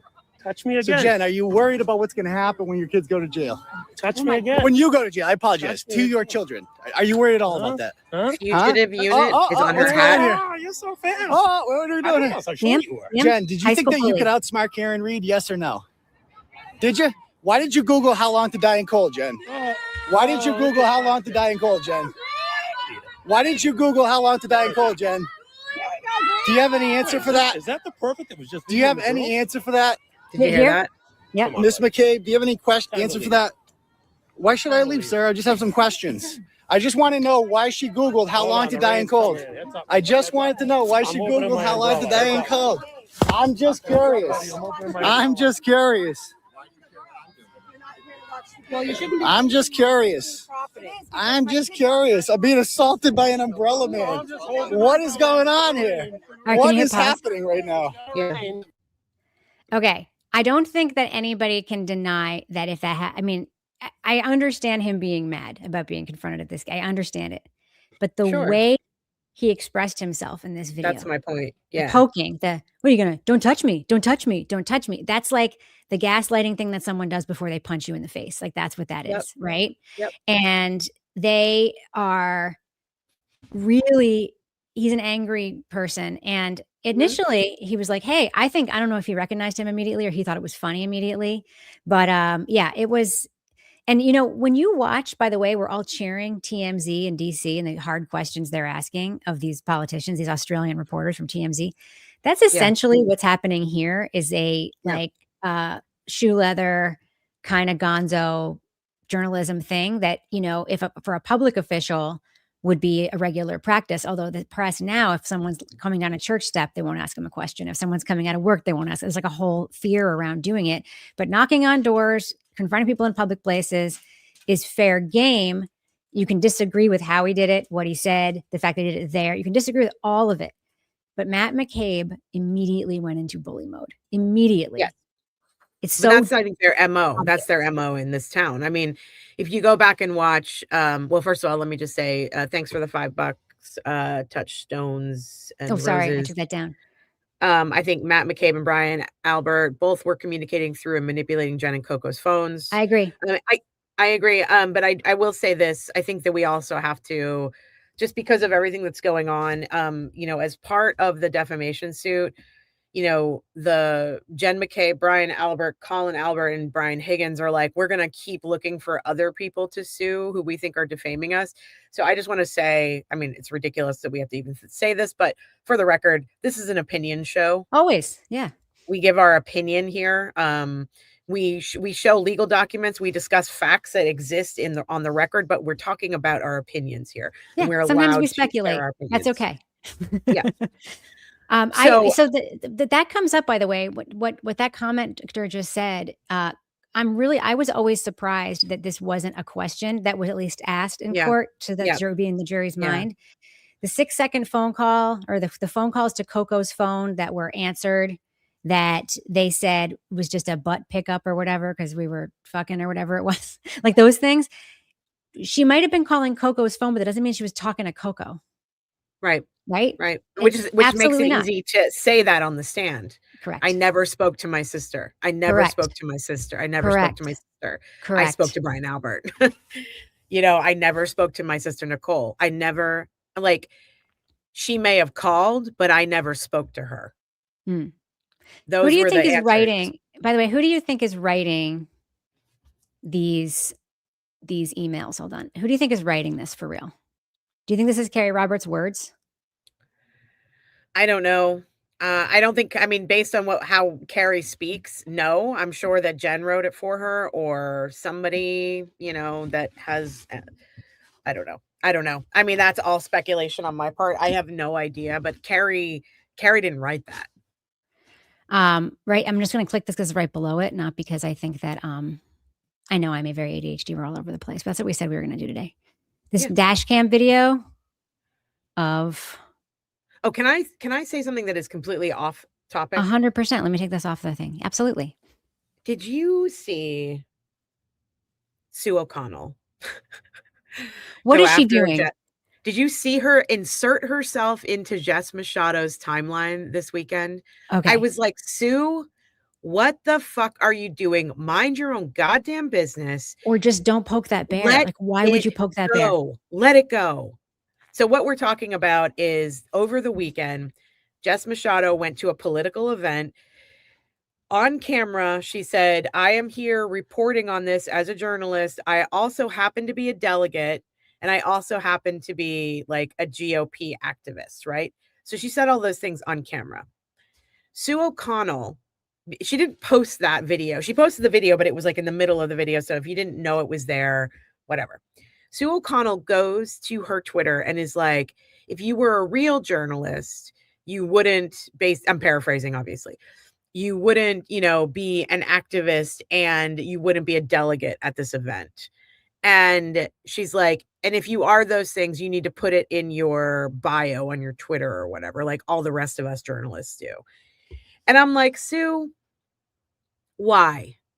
Is she trying to get clicks? Is she trying to be relevant? What the fuck is she doing? I've been wanting your opinion on this all weekend. Okay. Sue, here's the thing. Sue says a lot of things that in principle I agree with. Sorry, my dog's just in the door. It's okay. I think that there's a delivery being made. Sue says a lot of things that in principle I agree with. Thank you, Kevin. Hold on one sec. Briscoe's like, get the fuck out of here. Are you the bear? Are you the bear in a person costume? I think it's a delivery that Kevin's getting. Briscoe is like, it's just it's the howling. It's both of them. Listen. Oh my God. We love dogs here. It's okay if they're, what's really funny to me? Every time that Bettero does any kind of live anything, his dogs are always barking in the background. Always. And he just doesn't he doesn't care anymore. Sue is not wrong. I completely actually agree with Sue. I've been waiting for Rebecca's opinion on this, but I actually completely agree with Sue. But why is she inserting herself? Why is she inserting herself? Oh my God, Stewie.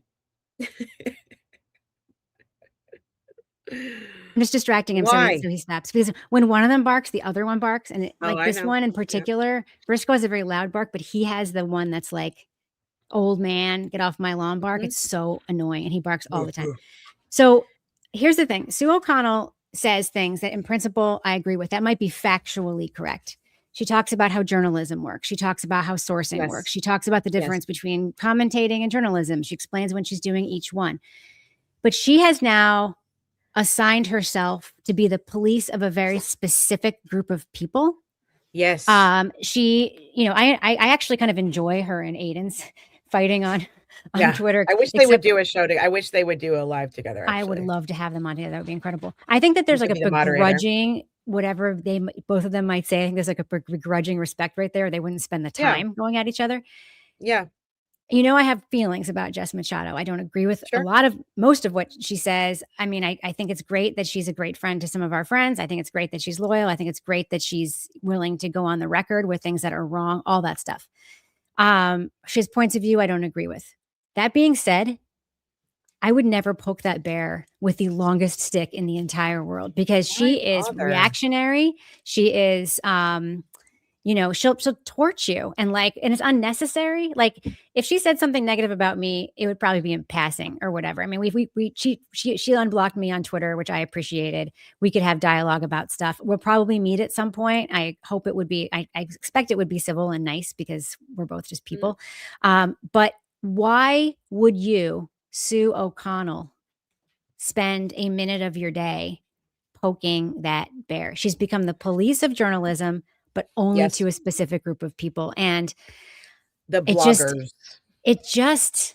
And here she is, by the way, expanding her own audience by using Twitter, TikTok, and Instagram. So she's doing the same. She's vlogging. She understands, as the Boston Globe now does with Emily Sweeney, that this is how you get news to people right now. She understands that. She doesn't do it well because, for instance, she will post the tweet video and then she'll be like, here's the TikTok version. And it's like, it's on TikTok. You don't need to if it's only on TikTok and you post it on Twitter, but like, you don't have to say, here's the Instagram version on your Twitter. A TikTok is a video. Oh my God. She's just, she's clumsy at it, but she clearly understands that new media works. She clearly understands all that stuff. And she never asks herself the question, why does the audience trust these people? And one of the reasons I believe there's trust in this community, people trust Jess, people trust Aiden, people trust us, people trust Will, is because there's a transparency with the audience. And that also they see that there's a community of people who are willing to listen to each other's ideas and thoughts, right? Emily and all of these people. So they understand the Broken Baker. Like they understand that we are at least willing to listen to each other despite our differences. Yeah. And she inserts herself in a way that makes it clear she is not. And I just think that is a huge mistake. I think she's misunderstanding the trust element here. And I think if more journalists looked at why someone like Aiden is trusted, journalism would be doing a lot better than it actually is right now. Yeah. And I think that she is one of those people on the internet that wants to show other people that they're wrong. And so when she does what she does, which is what she did yesterday or the day before, when she said, put it in your bio or whatever, the first thing she did was call her out for saying, wait a minute, you need to tell people that yes, you're a journalist, but you also need to tell people that you're a delegate and you are being political as well as an activist. And she's like, I did in my videos. And Sue cannot let that go. She doesn't realize in the moment that she was wrong. Like she was calling Jess out for doing something that Jess had already done. But she didn't do it in a really smart comment, Emily. Yes. Emily, I refer to the overcorrection of 2020 all the time. And things needed to be corrected. Don't get me wrong. Things were not good. Journalism was not good to people of color. Journalism was listening to the police and just repeating what the police said. So there's some good corrections that happened in 2020 2020, but there was also a lot of overcorrection that happened in 2020. Yeah. And so I think that she thought that she was doing she thought she was making a comment at this person and calling her out for something that she didn't do, that she thinks of as old school journalism. And this is the way it should be. And you're not doing it right. So I'm going to tell you you're not doing it right. But Jess had actually kind of done it right. And then even when she posted the video section that said exactly what Sue was saying she needed to do, Sue doubled down and was like, but you didn't put it in your bio. And it was just like, what the fuck why are you wasting your time?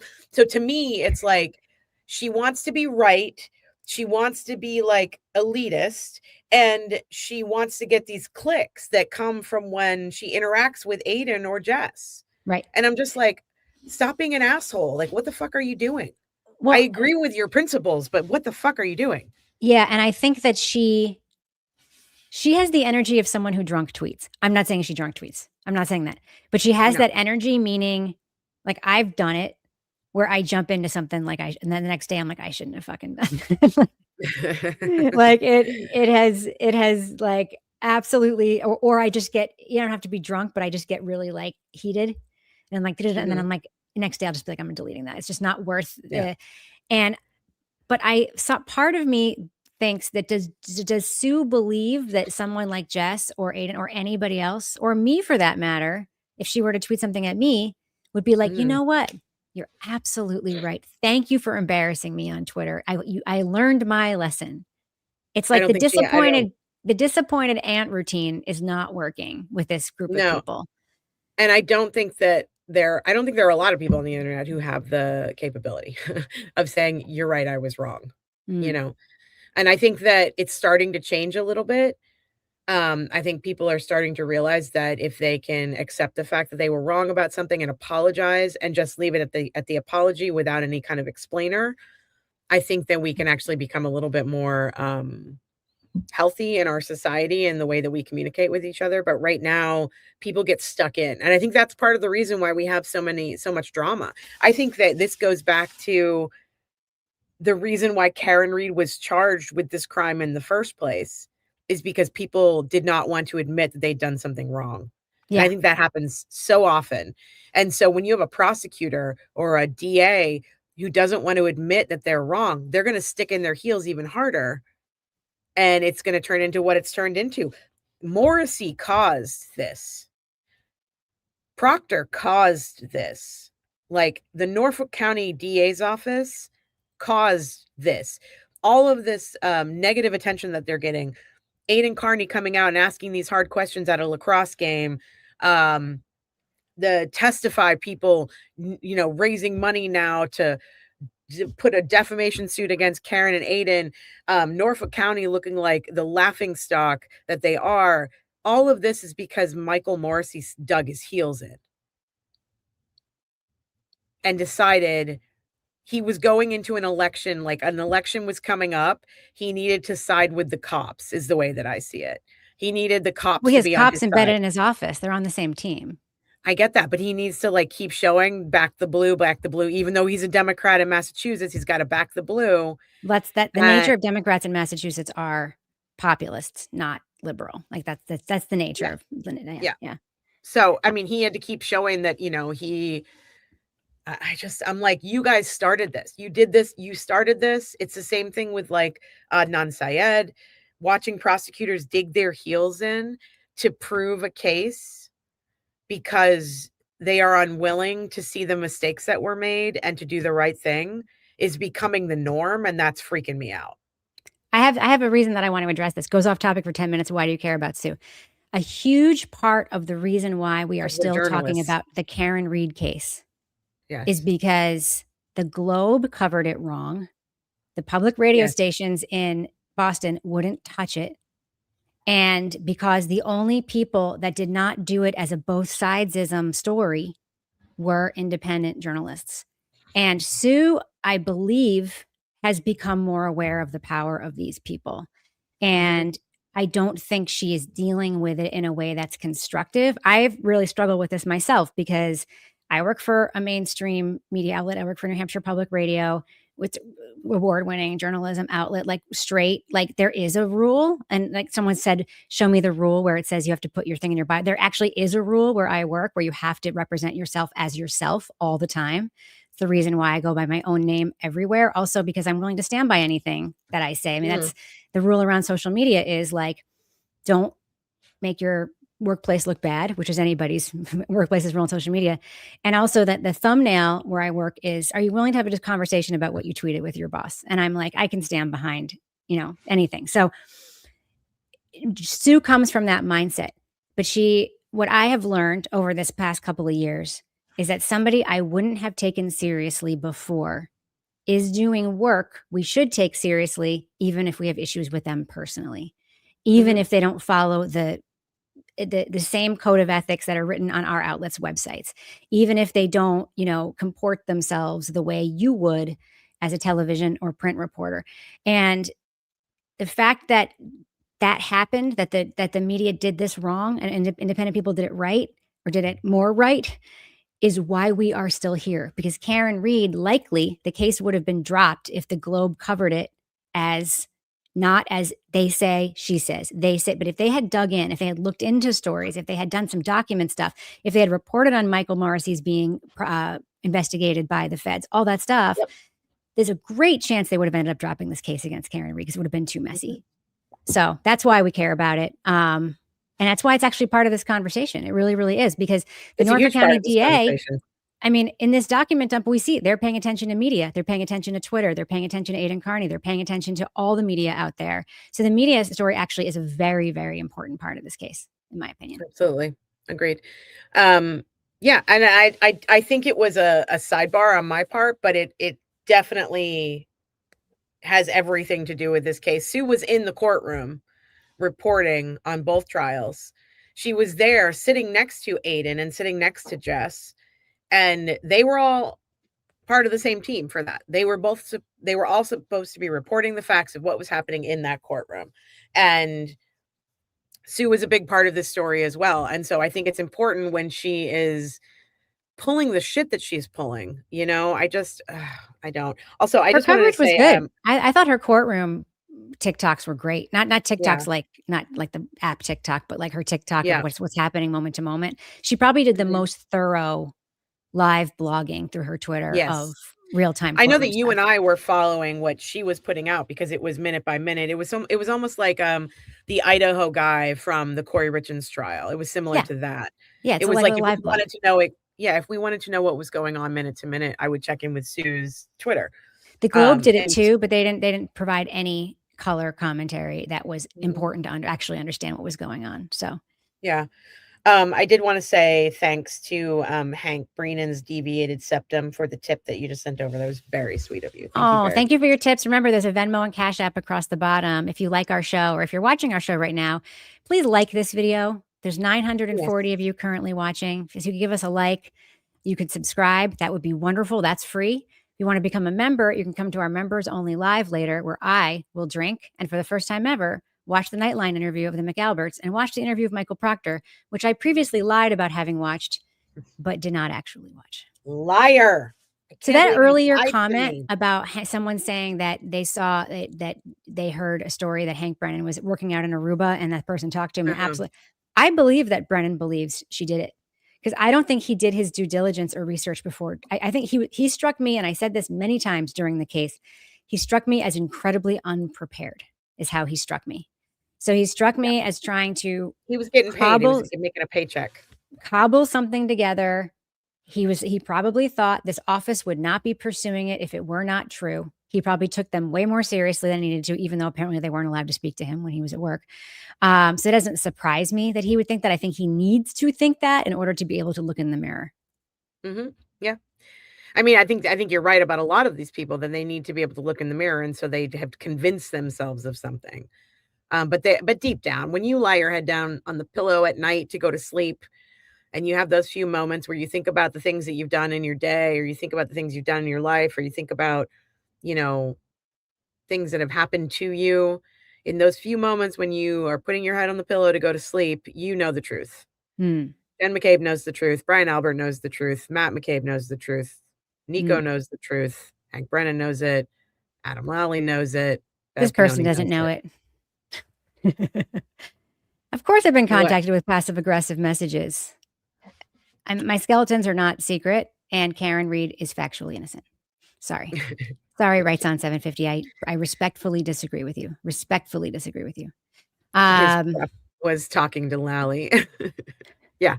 But not allowing Lally to look him in the face. Lally was like, well, yeah, I am still waiting on discovery from the Massachusetts State Police's office. Yeah.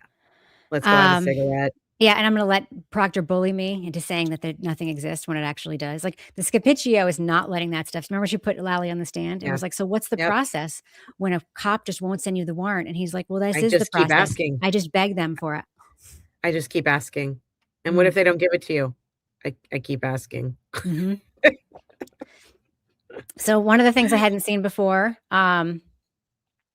was the dash cam that shows what the scene actually looked like at 34 Fairview that morning. I actually haven't watched the videos yet, so I was hoping that you had. Yes, I would like to see. I watched a couple of them. Thank you to LTL for posting this clip. I appreciate it. Yeah. You ready? Yeah. This is what it looked like when you're driving up to the scene. Tell me if you think it's realistic. I mean, that Brian Albert and Nicole Albert slept through this. We know where their bedroom window is. It's in the front left of their house. No. I mean, I've never thought that. There was no possible way with emergency vehicles, fire, ambulance, Karen screaming the way that she was screaming. I mean, we can hear her on every phone call. When Jen's inside the car calling 911, we can hear Karen outside of the car screaming. Mm-hmm. Did you see the first responder vehicles here? Yeah, no way. There's no fucking way. No you can see him from like 2 blocks away. Officer and his German Shepherd / Malinois slept through that. But that tells me that if the dog wasn't barking, the dog wasn't there. Evidence that just happened in my house. Yeah, exactly. The mail came. I have a French bulldog. When she hears the kids come downstairs, like she hears people on the steps, she's like, woof, like immediately. Yeah. You can't tell me that a guard dog, a German Shepherd / Malinois, is going to sleep peacefully in their bed while people are screaming bloody murder outside and there are emergency vehicles happening. You just, I mean, literally, I have a Bernedoodle and a Wheaton Terrier. And like literally the mailman was here and Kevin had to go outside and take the mail by hand so that they wouldn't freak out because I guess he had something to deliver to the door. Anyway, clearly, she was not home. Did you see that there was a claim in the files that I think it was Tim Albert's girlfriend's daughter, somebody like that. It was somebody related to Tim Albert. It was somebody's daughter's girlfriend's girlfriend. I think I missed that part. Tim Albert's son's girlfriend maybe claimed that Chloe was buried in her backyard. I take these things very much with a grain of salt. Pictures or it did not happen. Where? I want to know. Those kinds of things, I see them and I just laugh and I'm just like. Is the headstone the Albert Rock? Yeah. It's just like the immediate things online about something being a hoax. I'm like, everybody slow your fucking roll. Slow your roll. Calm down. You sound bananas. You sound just as bananas as the people you call bananas. Calm the fuck down. Okay, I want to get into a couple of things that are you done with your notes or do you have more? I am pretty much done with my very scattered notes. Yes. Okay. I have also very scattered notes, but here's my main takeaway. I read through the correspondence between Michael Proctor and Google getting geofencing data, which there was none. So many pieces of letters and emails and search warrants going back and forth with Google about geofence data. If he was getting a search warrant for geofence data for Karen Reed's phone, why isn't he also getting a search warrant? Why doesn't he have a search warrant for Jen McCabe's phone? If he is in that much communication with Google and sending them official search warrants for information and data, I know what you're going to say. I know what the audience is going to say. There wasn't enough probable cause to get a search warrant for Jen McCabe's phone. But there actually was enough probable cause to get a search warrant for Jen McCabe's phone because if you think about, I don't know, Brian Walsh, if you think about Corey Richins, all these other trials we've seen where they use the Google searches as evidence to prove mindset, then mindset plays into it here. And she was one of the main witnesses. She was the narrator of the story in every single document that I saw in these files where Michael Proctor is trying to get a search warrant for something or trying to get an arrest warrant for someone. It's always the first person who told us what happened was Jen McCabe. And they are copying and pasting the paragraphs that Michael Proctor wrote in his report.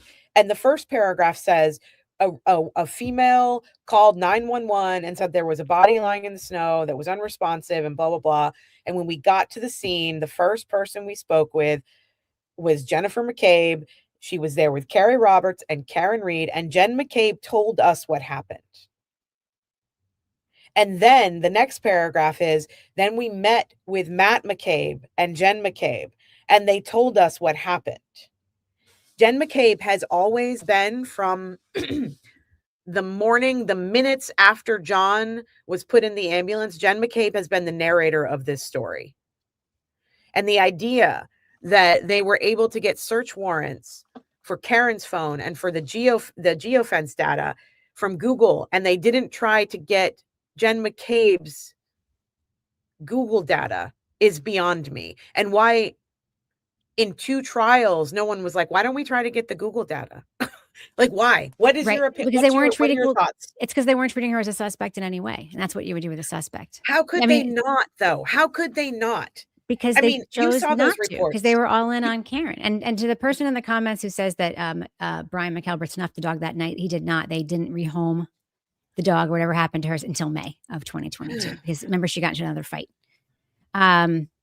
Yeah, they never treated anybody else as a suspect, period. They absolutely. So what Michael Easter says is that he would have, in a proper investigation, have vetted everybody who was there, especially Jen McCabe and especially Brian Higgins, given their behavior and their activities with their phones. And he would have, whoever's in the frame, the lack of investigation of leads. I mean, that's the theme of this whole case. By the way, if you can hear me typing, guys, it's not your imagination. I got this very loud keyboard, which I super love. It makes me feel like I'm doing. She got an ASMR keyboard.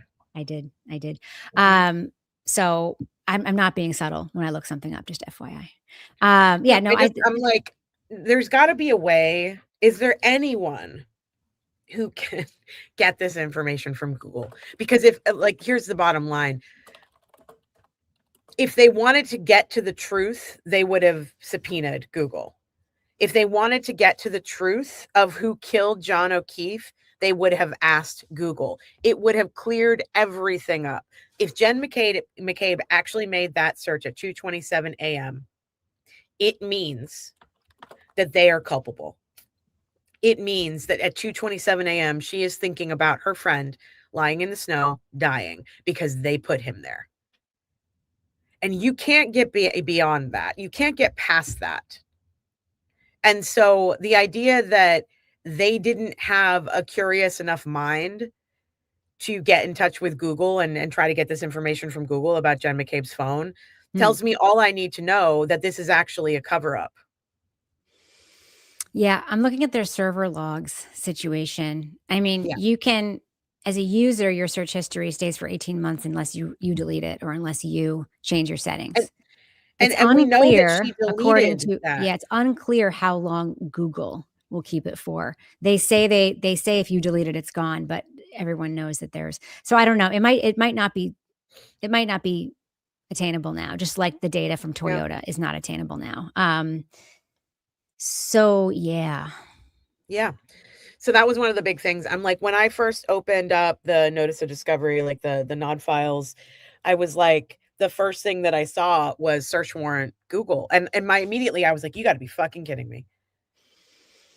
I just am like, you got to be kidding me. That this is the first thing I'm seeing in the files. And that's not the first thing that you think to do, is to Google, is to get a search warrant, get a subpoena for Google. he spelled everyone's names wrong in all the reports that they would not be searchable. I know. This is the same guy. I know. Same guy. I know. Same guy. Here's the other thing. The other main takeaway that I've had, which this is bothering me now because I don't want to go down this rabbit hole again. In the beginning, when, we heard about the Scanlon tip and we heard rumors of swingers in Canton and we heard rumors of Colin Albert being a drug dealer. Started by Kate Peter. Kate Peter started by Kate Peter. And John being sort of on his case about that and that being part of the motive. I really did believe that Colin, Brian, and Brian, they were the three that had something that killed John, right? And then for some reason, I think because everybody was so strongly rejecting Colin in this whole thing, I don't know why I stopped. Maybe I felt like I was bullying a kid. I'm not sure, but I walked away from that. You mean bullying a past kid who's now an adult? Yes. Yes. No, I mean, but that's what I thought. That's what I was thinking. I was like, if I don't have concrete evidence of this kid doing this, then I shouldn't be pushing it. And then I read these documents and I'm like, well, fuck, like Colin is back in this for me. This whole 209. So I was just looking at the thing. I just made it bigger. So when you share it, it's going to be bigger. Yeah. So, this is one thing that stuck out. There's more stuff obviously in here that stuck out, but this is the one that I will always go back to. And this is Michael Proctor. This is the same document that I was just talking about that they copied and pasted. Jen was the narrator. So this is Michael Proctor's report, right? And in it, he says, on the evening of January 28th, 2022, Colin was at a friend's house in Canton hanging out. Colin's cousin, Brian Albert, was having a few friends over for his birthday, and Colin wanted to stop by 34 Fairview Road to see him. Colin stated he arrived at 34 Fairview around 10:30 p.m. and stayed until just after midnight. Colin stated inside the residence while he was there was Brian Jr., Emily Fabiano, Sarah Levinson, Catherine Duty. I don't even know that name, first of all. The group hung out at the house for a while, and at 12:09, Colin was picked up by his friend Allie McCabe. Colin was able to confirm the 12:09 time with text messages between him and Allie. I want to correct what Proctor is saying here, because he did not confirm them with text messages between Colin and Allie. He confirmed them, and I'm using that in air quotes, with a screenshot of text messages between Colin and Allie that have been rumored. It's rumored that they have been photoshopped, basically. And then I want to show you or edited. Yeah. Or edited. I want to show you, this is what these are the text messages, right? But here's the problem with what I just read. Colin said he was picked up at 12:09. If you look at these text messages between him and Allie, it says, ha ha ha, Mike's making me shotgun. Sorry, ha ha. You can get me now if easier. Allie says, okay, I'm driving people home now. He says, word, get me after. She says, KK. And then at 12:10, she says, here. And then they don't speak again until 22 days later. They're supposed to be like best friends. They're cousins. But the thing that's sticking out to me about this is that he is very specific about the time that he was picked up, 12:09. Can you look at the date on this or that report from the page you're looking at? On the what? The date of that report. Can you see the date of that report, the Proctor report? No, I got to go back. Hold on a second. Okay. I'm going to freeze for a second here. It's okay. My understanding, and this is very important, and this is the reason why for me. I can tell you in just a second. Okay. Application for search warrant. So this is an application for search warrant. And the date of this report is February 2nd, 2022. Okay. So he says he saw the text messages before then. Proctor? Yeah. Hold on. Oh shit, where did it go? Because my understanding was Colin Albert wasn't interviewed by the police until summer of 2023. Right, he wasn't. hold on. I lost it. Shit. I clicked out of it. Sorry. Hold on. Let me see if I can find it. My Colin suspicion of him being present, or at least present in the room, is his complete absence from everybody's account of that night until a tip was received and until articles started being published about him, and until the Reed team started sending information, or Karen started sending information through an intermediary to Aiden. Like, he got pulled into the story not by coming forward and being honest. He was not present in any of Proctor's early reports at all. Yeah. No one at this point, no one disputes the fact that he was there at some point during the night, ever. No one disputes that, because it's not disputable. He was there. It's whether or not he was there when John O'Keefe arrived is always in dispute. But the fact that he wasn't even on the list of people who were there before John O'Keefe arrived in the initial reports, that is people purposely telling the cops, purposely leaving him off the list for the cops. That's what that is. Yeah. I mean, and then, and I mean, in the initial report. So if we're going to put this all together in just a few things that we have discovered in these files, the one major thing that sticks out to me is that Proctor was not listed as on call, even though he testified that he was on call. Other folks, Buchanan testified that he was on call. I think Tully testified that he was on call. Everyone testified that Michael Proctor was on call. We have the records now that show that he was not on call. Tufts was on call that night. And we don't know if he was swapped in, because they did not provide Lally with the record of him swapping in, if he was in fact swapped in. They said the database was down, that they needed to Canton. So the idea that Michael Proctor was actually not on call and that he was assigned this case and he knew all these people, and he knew it was a Boston cop on the lawn, and he knew it was Brian Albert's house before he ever knew anything else about Karen Reed. Those are the things that he knew. John O'Keefe, Boston police officer, on the lawn, dead, of an ex-Boston police officer's house, Brian Albert, who Michael Proctor's family is close with. Mm-hmm. He should have never been assigned this case. And he was, and they lied. I mean, like, is anything going to happen to all those people who perjured themselves when they said that he was on call that night? Perjury is very rarely prosecuted. Wrightson 750, I have long agreed with you here. I also believe that Chris Albert was there because of his changing story about his, and also it bolsters the idea of them trying to get Colin out of the picture if Julie and Chris weren't there. In terms of him not being on call, I just want to say something, and I want to the first time I ever spoke to Aiden Carney, ever. Yeah. I mean, I had texted him. I had sent him a DM on Twitter to try to book him on my early edition of the Readathon. And you can find that episode in the Readathon audio files that I posted on our YouTube page. He asserted in that interview, and I don't remember where it was. I don't remember when. I may have cut it. I don't think I did, though. He asserted that he believed that the Alberts requested Proctor be assigned to the case. And I was just like, no. It's just, you get who you get assigned. But imagine this. Imagine a world in which an Albert reaches out to Proctor and says, hey, this thing happened. Are you on the case or whatever? And then Proctor's like, oh, I want to be on this one. Like, that is now so easy to imagine. And I just want to say that Aiden, I apologize, because in the moment I definitely poo-pooed you on that. And now it's like, it's in the realm of possibility for me in a way that it wasn't before. Well, and then I want you to think about the phone calls that we've heard between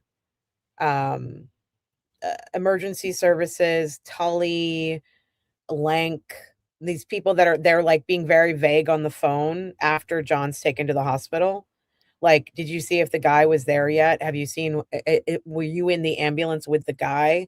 Like, it already sounds like cops covering for other cops. Yeah. And that may not be the truth of it, but that's what it sounds like. And that's what's happening here. So, and I want to be very clear about this Colin stuff, and like the time frame. And when I start thinking about it, when I start thinking about Colin, I really didn't want to go down this road again. But what I started thinking about Colin is that it feels like there's more to it. Like I'm starting to think there would be, this is a big enough reason for a cover up.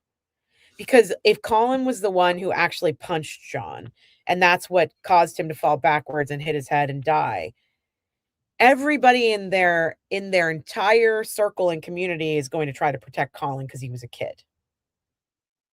Those are big enough stakes. I mean, it's big enough that it's a cop, that John's a cop. It's big enough that Brian Albert is a cop, and that looks bad. But when you add in that it could be a kid who did this, and they might have even been arguing about drugs, or Colin might have, like, I mean, imagine this. If Brian Higgins and Brian Albert are in the garage and like maybe Colin's out there and he overhears them talking about this Karen situation, John O'Keefe walks into the garage, Colin runs his mouth like, dude, your girl is flirting with my guy here. And then it just all flies into a rage. You know what I mean? Like Colin can't keep his fucking mouth shut. But them protecting Colin, that seems big enough to me now that I'm thinking about it. And this, so the search warrant that I have up on the screen right now is a search warrant for an Apple iPhone rose gold with a crack on the back. That's Karen's phone, as far as I understand it. So they're trying to break into Karen's phone. And this is him. He has to break down why he needs this information. And in doing so, he's listing out the facts as he understands them, right? And so these are all from his initial report. I don't think he's listing the facts as he understands them. He's listing the facts as they best serve this application. Right, but these are the facts that he is copying and pasting from his reports, like from when he originally wrote it. So, like I said, the first person to narrate this story to them was Jen McCabe. Mm-hmm. And that was her role. I feel like that's what she was given the role. I feel like Matt was there to take care of tech stuff. Brian was there. Brian, Albert, and Higgins were there to deal with like police procedural stuff. Jen was the mouthpiece. And she had to keep Carrie, Nicole, all the kids, all those people in line because that's what she does in her daily life. To me, this document dump is painting an even better picture to like that goes in line with the hypotheses and the theories that I had. But now it's just like, now I'm seeing it. I'm seeing the motivation behind their words and their deeds. I think Colin was there, in my opinion, only because of his conspicuous absence. He is a hothead. Yes. It is not unimaginable that if there were a hint of a fight going on, he would immediately jump in. And we know he's a boxer. So, yeah, I mean, I think Higgy was there. He also lied and said he had never. Brian was there. I think Colin was there. I think there's a chance that Chris was there. Because remember, Chris is the one pulling Higgy back at the waterfall when he's like sort of lunging toward John. Chris is the so if they all get back to the house and they're all having like a man-to-man in the garage or whatever, do they have a beer fridge in the garage? Do they have, I don't know why Colin, maybe he was thinking about leaving or whatever, and he was in the garage, but it's hard when he wasn't allowed to be an alternative suspect of the second trial. The thread got dropped because there was no more to grasp on other than what we already had. If he had testified and he was being put out there as a potential alternative suspect and he had testified, we would then be able to, for instance, compare his testimony at trial 2 with his testimony at trial 1. We would have been able to sort of look in that direction a little more. And we didn't because that new data was not available to us. So. No, my dog just woke up. Sorry. I was like, what's moving around my feet? I'm like, it's a garage snake. I started rethinking it and I'm like, oh shit, I'm starting to think that Colin was in the house again, and like that this is what happened. But I think that if you sit down and you read these emails back and forth, listening to the DA's office basically trying to shut down Turtle Boy, shut down any alternate theories, shut down any other stories.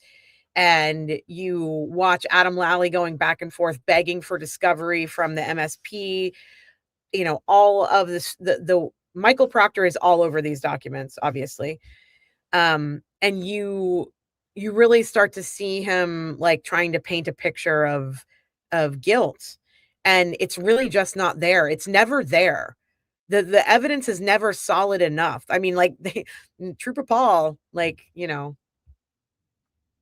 Tommy Paul is also in this. And Tommy Paul reports. What? See this question? Who are the smokers in the group? Very good question. In the McAlbert's group? That's what I believe that they need. Where would they be smoking? Not in the house. All right. In the garage. Not in Aunt Coco's house. Nope. Yeah. So you really, if you read these documents, if you read all of Proctor's reports, you really see them pushing a narrative as opposed to looking for evidence. And the amount of money that they spent on DNA testing to discover if, you know, John's own DNA was in his clothes, because that's what it kind of came down to. It was. Spoiler alert. His own DNA was on his clothes. Spoiler alert. His DNA was allegedly also on his girlfriend's tailgate. Amazing. I'm sure he never helped her bring in the groceries ever. How many other male DNA on I believe it was 3 other unknown males, or I 4 thought it was other 5. unknown. I thought it was 5. A few. Let's just say a few other unknown males that were never explored. Yeah. So we have big thoughts. We have big thoughts. One of my big thoughts is that Michael Proctor needs to go back to college because his grammar is so bad. You are so upset about the grammar and all of this stuff. I love that for you. I'm like, you guys are supposed to be fucking professionals, and this is how you write reports. This is how you use language. Come on. And English is his first language, unlike one of his colleagues. Yuri Buchanan's emails are hilarious. He doesn't capitalize shit. He doesn't use any kind of punctuation, and it's all very bad English, but whatever. It's not his first language. I'll give him some grace. But one of the things that stuck out to me that I'm questioning as to how and why, and this is what I'll end on here for me, is in the search warrant. So NOD 5 222 search warrant. I think it's the same one I've just been looking at, actually, for Karen's phone. As part of the evidence, basically, Michael Proctor is stating that Scorty Bello, the medical examiner, says that John's liver was a quote unquote dark red color, indicating hypothermia was a contributing factor. Is that Michael Proctor putting his own spin on it? Or did Scorty Bello actually say that? Because hypothermia was not a contributing factor. Yeah. I remember her testifying that he had his liver was in bad shape because of alcohol drinking use. Yeah. I think hypothermia stuff is interesting because I don't think, I mean, it was pretty much debunked at trial too, as far as I'm concerned. I was satisfied with the debunking of it, the stomach spots, the, what was present, what wasn't present. And the lack of frostbite to me has always been like incredible. Like people are not, I don't know, people react to frostbite differently, but they're certainly not immune to frostbite. And I think Alessi dismantled her hypothermia thing pretty easily, handily. Lapisado did too.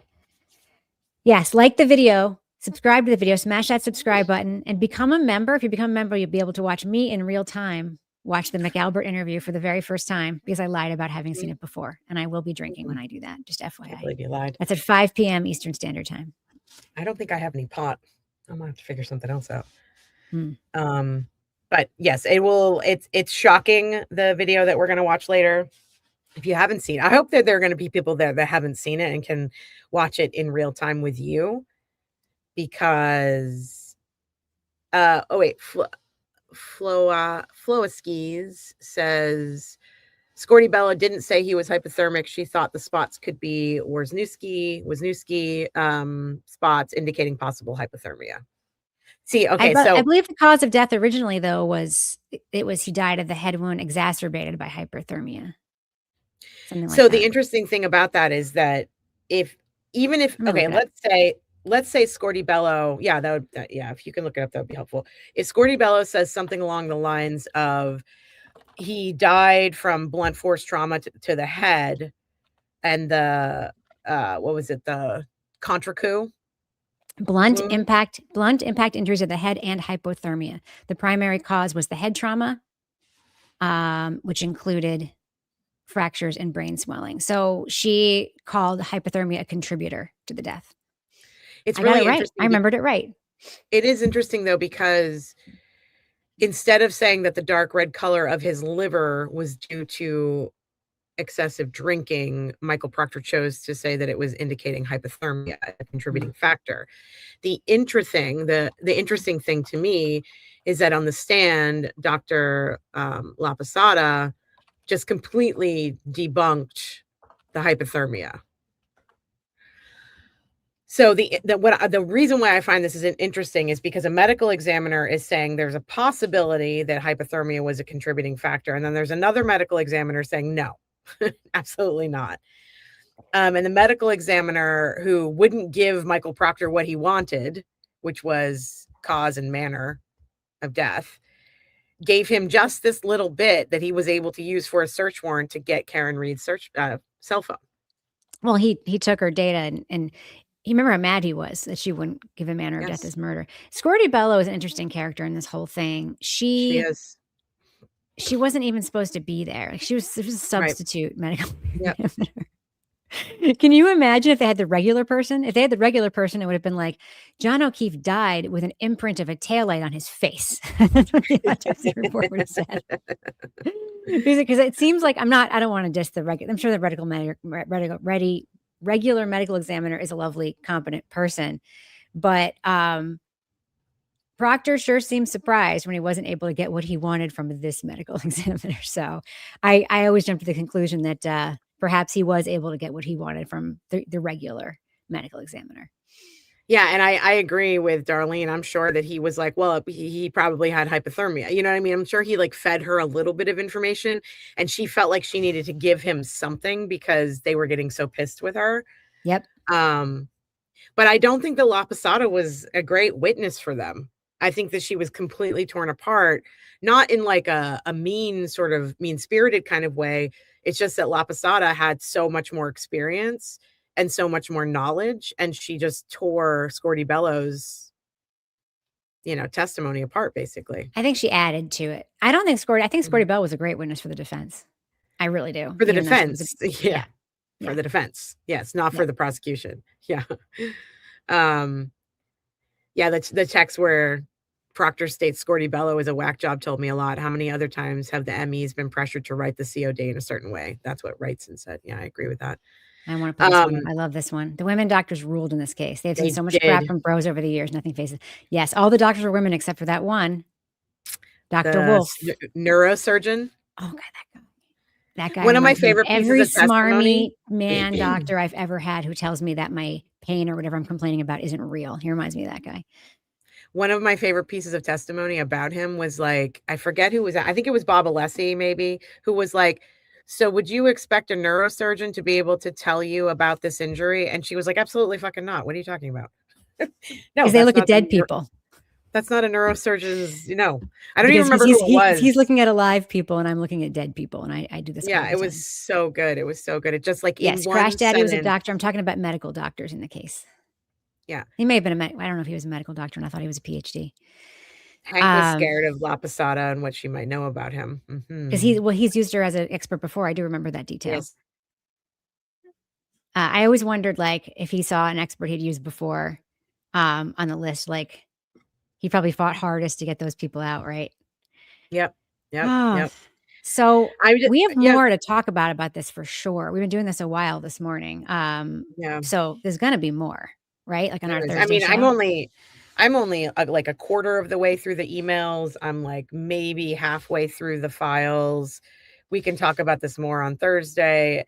I think we're gonna find more information. Plus, other people are posting things where I'm like, oh my God, where's that? Now I got to go look into that. It's just like it's a spider's web, obviously, of information, and we just have so much to talk about. And it's helpful for those of us who sat through the trials and like really sort of tried to work this out, not having access to the sidebars, not knowing what they were talking about behind the scenes. We only had access to pretrial motions, procedural motions. We had access to the testimony, but we didn't have access to any of the sidebars or anything that came like in discovery. And we definitely didn't have anything that the feds had given them other than what was said in court and what we could hear in pretrial motions.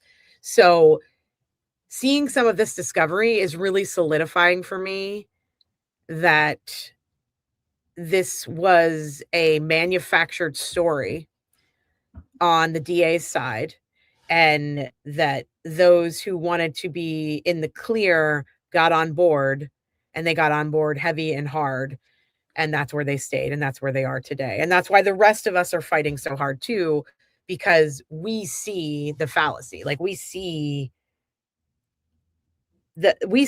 an unjust prosecution here. We see exactly what David Yannetti was saying in that email, which is real people, smart people can look at this and realize you should have never charged her. And that's what they're angry about. And he's absolutely right. That's what I'm angry about. This should have never happened. It should have never gotten to this place. And she should have never had her life. What would we be talking about though if it hadn't, Mel? What would we be talking about? We'd be talking about something else. We'd be talking about Rex Heuermann. We'd be talking about the Black people that this happens to every day. You know what I mean? Like, I just am like, this woman had to go through 2 murder trials. She had to sell her house. She had to spend millions of dollars to fight this. And now she's going to spend the next 10 years of her life fighting these civil suits over something doing that her she own. didn't do. And doing her own. But she wouldn't even have to do that if she hadn't been charged in the first place. Yeah. Well, this case is important because it exposed something that needed to be exposed. And this was the person to help expose it. So whether or not, I mean, it's bad. It's bad what happened to her, but it's good for the public that it happened, because we have so many people now who are looking at the police completely differently than they used to. So many people who are looking at the government very differently than they used to, who are doubting prosecutors in general, which you should, who are doubting police narratives in general, which you should. And it's because of what happened to Karen Read. So I think karmically, what happened to her is beneficial to a larger number of people. That's my opinion on it. I do think, what we would be talking about though, if they hadn't charged Karen Read, we would still be talking about the corruption, because we would be focused on the story of the McAlberts and how they almost got away with murdering a Boston cop.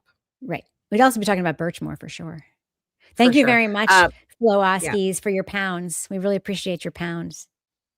And we also appreciate that you're an ally from the UK. Love it. Black people don't have the money to defend themselves. They just got to get a new trial, jail, and then try. Yeah, I mean, that's what we're seeing happen with the Foss case right now. And if you don't know anything about the Edric Foss case, Georgia v. Edric Foss, I did a retrial of it. So you can go back and you can watch the retrial and the commentary of what happened to Edric Foss. And if you're interested, definitely get involved in his case. He is going into appeals right now, and he needs all the support he can get, because he was, in my opinion, wrongfully convicted, and you should check it out. One thing I just want to mention. Thank you, Sean, for watching Trial 4. Everyone needs to watch Trial 4. Yes. Thank you very much, Tracy, for becoming a member. One thing I want to mention is that, you know how Bev Canoni picked and chose what in these expert reports could be used in the trial. Yes. He can say this, but can't say this. She can submit this, but this report needs to be edited to delete that. They can use the full reports in full in these civil suits. Yep. So we're finally going to get to read the whole thing, which will be very exciting. Everybody, if you have access to these documents, which you should, they're out there publicly. If you're going to go read anything, sit down and read the Michael Easter report. Yeah. I the Michael glanced Easter at report it. is, and Kyle actually said what page it's on. I'll find that tweet. And the idea that she wouldn't allow him to testify or allow that report in should tell you a lot about this prosecution and this county and what they're wanting to protect. And that is the blue line, in my opinion. Michael Easter's report starts on page 2455 to give you a sense of the voluminousness of this disclosure. Oh, trial 4 is the best. It's Rosemary Scapiccio. 18 years, Scapiccio. 18 and years. It shows corrupt Boston cops who framed somebody for murder when they were criminals themselves. Like, really, really incredible story. This has been going on in Boston forever. Remember the case in the 80s of the husband who shot the Charles Stewart wife? Case. Yeah. The Charles Stewart case. He tried to blame it on a black man. The cops immediately got behind him. They started raiding all the black neighborhoods and houses. And it was a white dude who killed his white pregnant wife. And the cops were told. They were told about it. Yeah. This has been going on for fucking ever in Boston. There's an incredible, and probably many other places. I want to look it up. Hold on. I want to look up. I have a recommendation on this. There's a HBO documentary about the Charles Stewart case that recently came out. It was in collaboration with the Boston Globe. But what is far better than that, if you want to learn more and hear more about the Charles Stewart case, is the Boston Globe's audio podcast called Murder in Boston. Yeah. It was the year that it came out, which was 2023. It was in my top 10 list podcast for the year because we review podcasts on my other podcast, Crime Writers On. And it was my top 10 list. It is an incredible podcast. And there's incredible tape from cops in the podcast talking like these cops are comfortable doing. And it's really, really good. Yep. So, okay. So we are going to head out for this morning. Thank you to everybody who's here. We have over 1,000 people in the chat. I kind of wish we could stay on, but I'm about to lose my voice. And I definitely need a second cup of coffee. If you are here right now, please go like the streaming later videos. tonight. We're streaming later tonight. That's what I'm saying. Members only. Well, I was about to say, like, I'm about to lose my voice and I need it for 5 p.m. Eastern members only because we're going to be doing the live reaction to the McAlbert's Proctor interview on Nightline. If you are here right now, please go and like the video, subscribe, comment, help us out with the algorithm. We're getting close to 8,000 subscribers. Share it in your social channels too. Yeah. Share it on your socials, Twitter, Facebook. Yeah, you're fine. Contrary to everybody else who yells about it, I don't give a shit if you interrupt me. We both interrupt each other, and we're both very passionate people, and that's why we interrupt. And we probably both have a little bit of ADHD, and that's what happens. And we're having a float. I have a lot of ADHD. No, I do. I literally take medication for it. I think people also underestimate the power of the microsecond delay there is when you're streaming with somebody. It's like, I honestly am not interrupting you. I actually think you're done. Like 75% of the times I'm accused of interrupt you. It's like because you finished a sentence declaratively, and I'm like, but that's the delay factor. Yeah. But we're both passionate people and we talk a lot, and that's what we do. And that's part of our charm. Come on, you guys. So yeah, we'll be back at 5 p.m. Eastern. It's members only. If you're not a member, I would suggest you become a member because it's going to be fun. And then the next member, we're going to try to do these members only streams on Monday. So we'll probably do double Monday streams like we've been doing. And then on Thursday, we'll do our regular stream, which will probably be covering a little bit more of this, unless more crazy shit happens in the news. And then on Monday, the 4th of May, we are going to do our first AMA/pop culture stream, which is for the Are You Fucking Kidding Me membership tier. And that'll be me and Rebecca going over DTF St. Louis and what our thoughts are on that and some other pop culture stuff. So join us, become a member. If you can't afford it, we completely understand, but help us out with the algorithm with all the free things you can do, like sharing and tweeting and liking and subscribing and all those things. So anything else you want to add, Rebecca? There's nothing else I want to add. I'm really looking forward to seeing everybody tonight when I have my me too. My Sharon Temple in hand. Although I'm out of cranberry juice, I'll have to run and get some. Really good point, and I forgot to mention it. We're going to be doing Aiden's fundraiser. He just announced it last night that we're doing the fundraiser. I don't know if I you thought heard it was that, the 18th. Someone said it was the 17th. I thought it was the 18th. I think it's the 17th. Okay. But everybody, we're going to be doing, so Aiden is having a fundraiser, a legal defense fundraiser, and we are going to be a part of that stream, Rebecca and I. We're not sure what the 17th. time is yet, but as we get closer, it's the 17th of May. We will let you know when we're going to be on, but you should definitely, and Martha Chapman, thanks for the $20. Back to Matt McCabe. The first time his mask dropped on the stand when Unetti suggested the admittance to the private school was a source of pride. The chip on his towny shoulder was on steroids. I agree. I remember that moment. He's an interesting character, and I think he's really flying below the radar, honestly. And I think that more people need to pay attention to him. And I think he's a lot smarter than he appears. Yes. He's also married to Jen McCabe. So I should tell you a lot right there. I should tell you a lot. She's married to him. That should tell you a lot. So yes, exactly. All right. We love you all. Thank you all so much for the support. And please tell your friends about the show and come back at 5:00 tonight for a good time. And I don't know. We will see you later. Yeah. Yeah. I can't wait, Mel. All right. Okay. Bye. I'll see you later. Bye.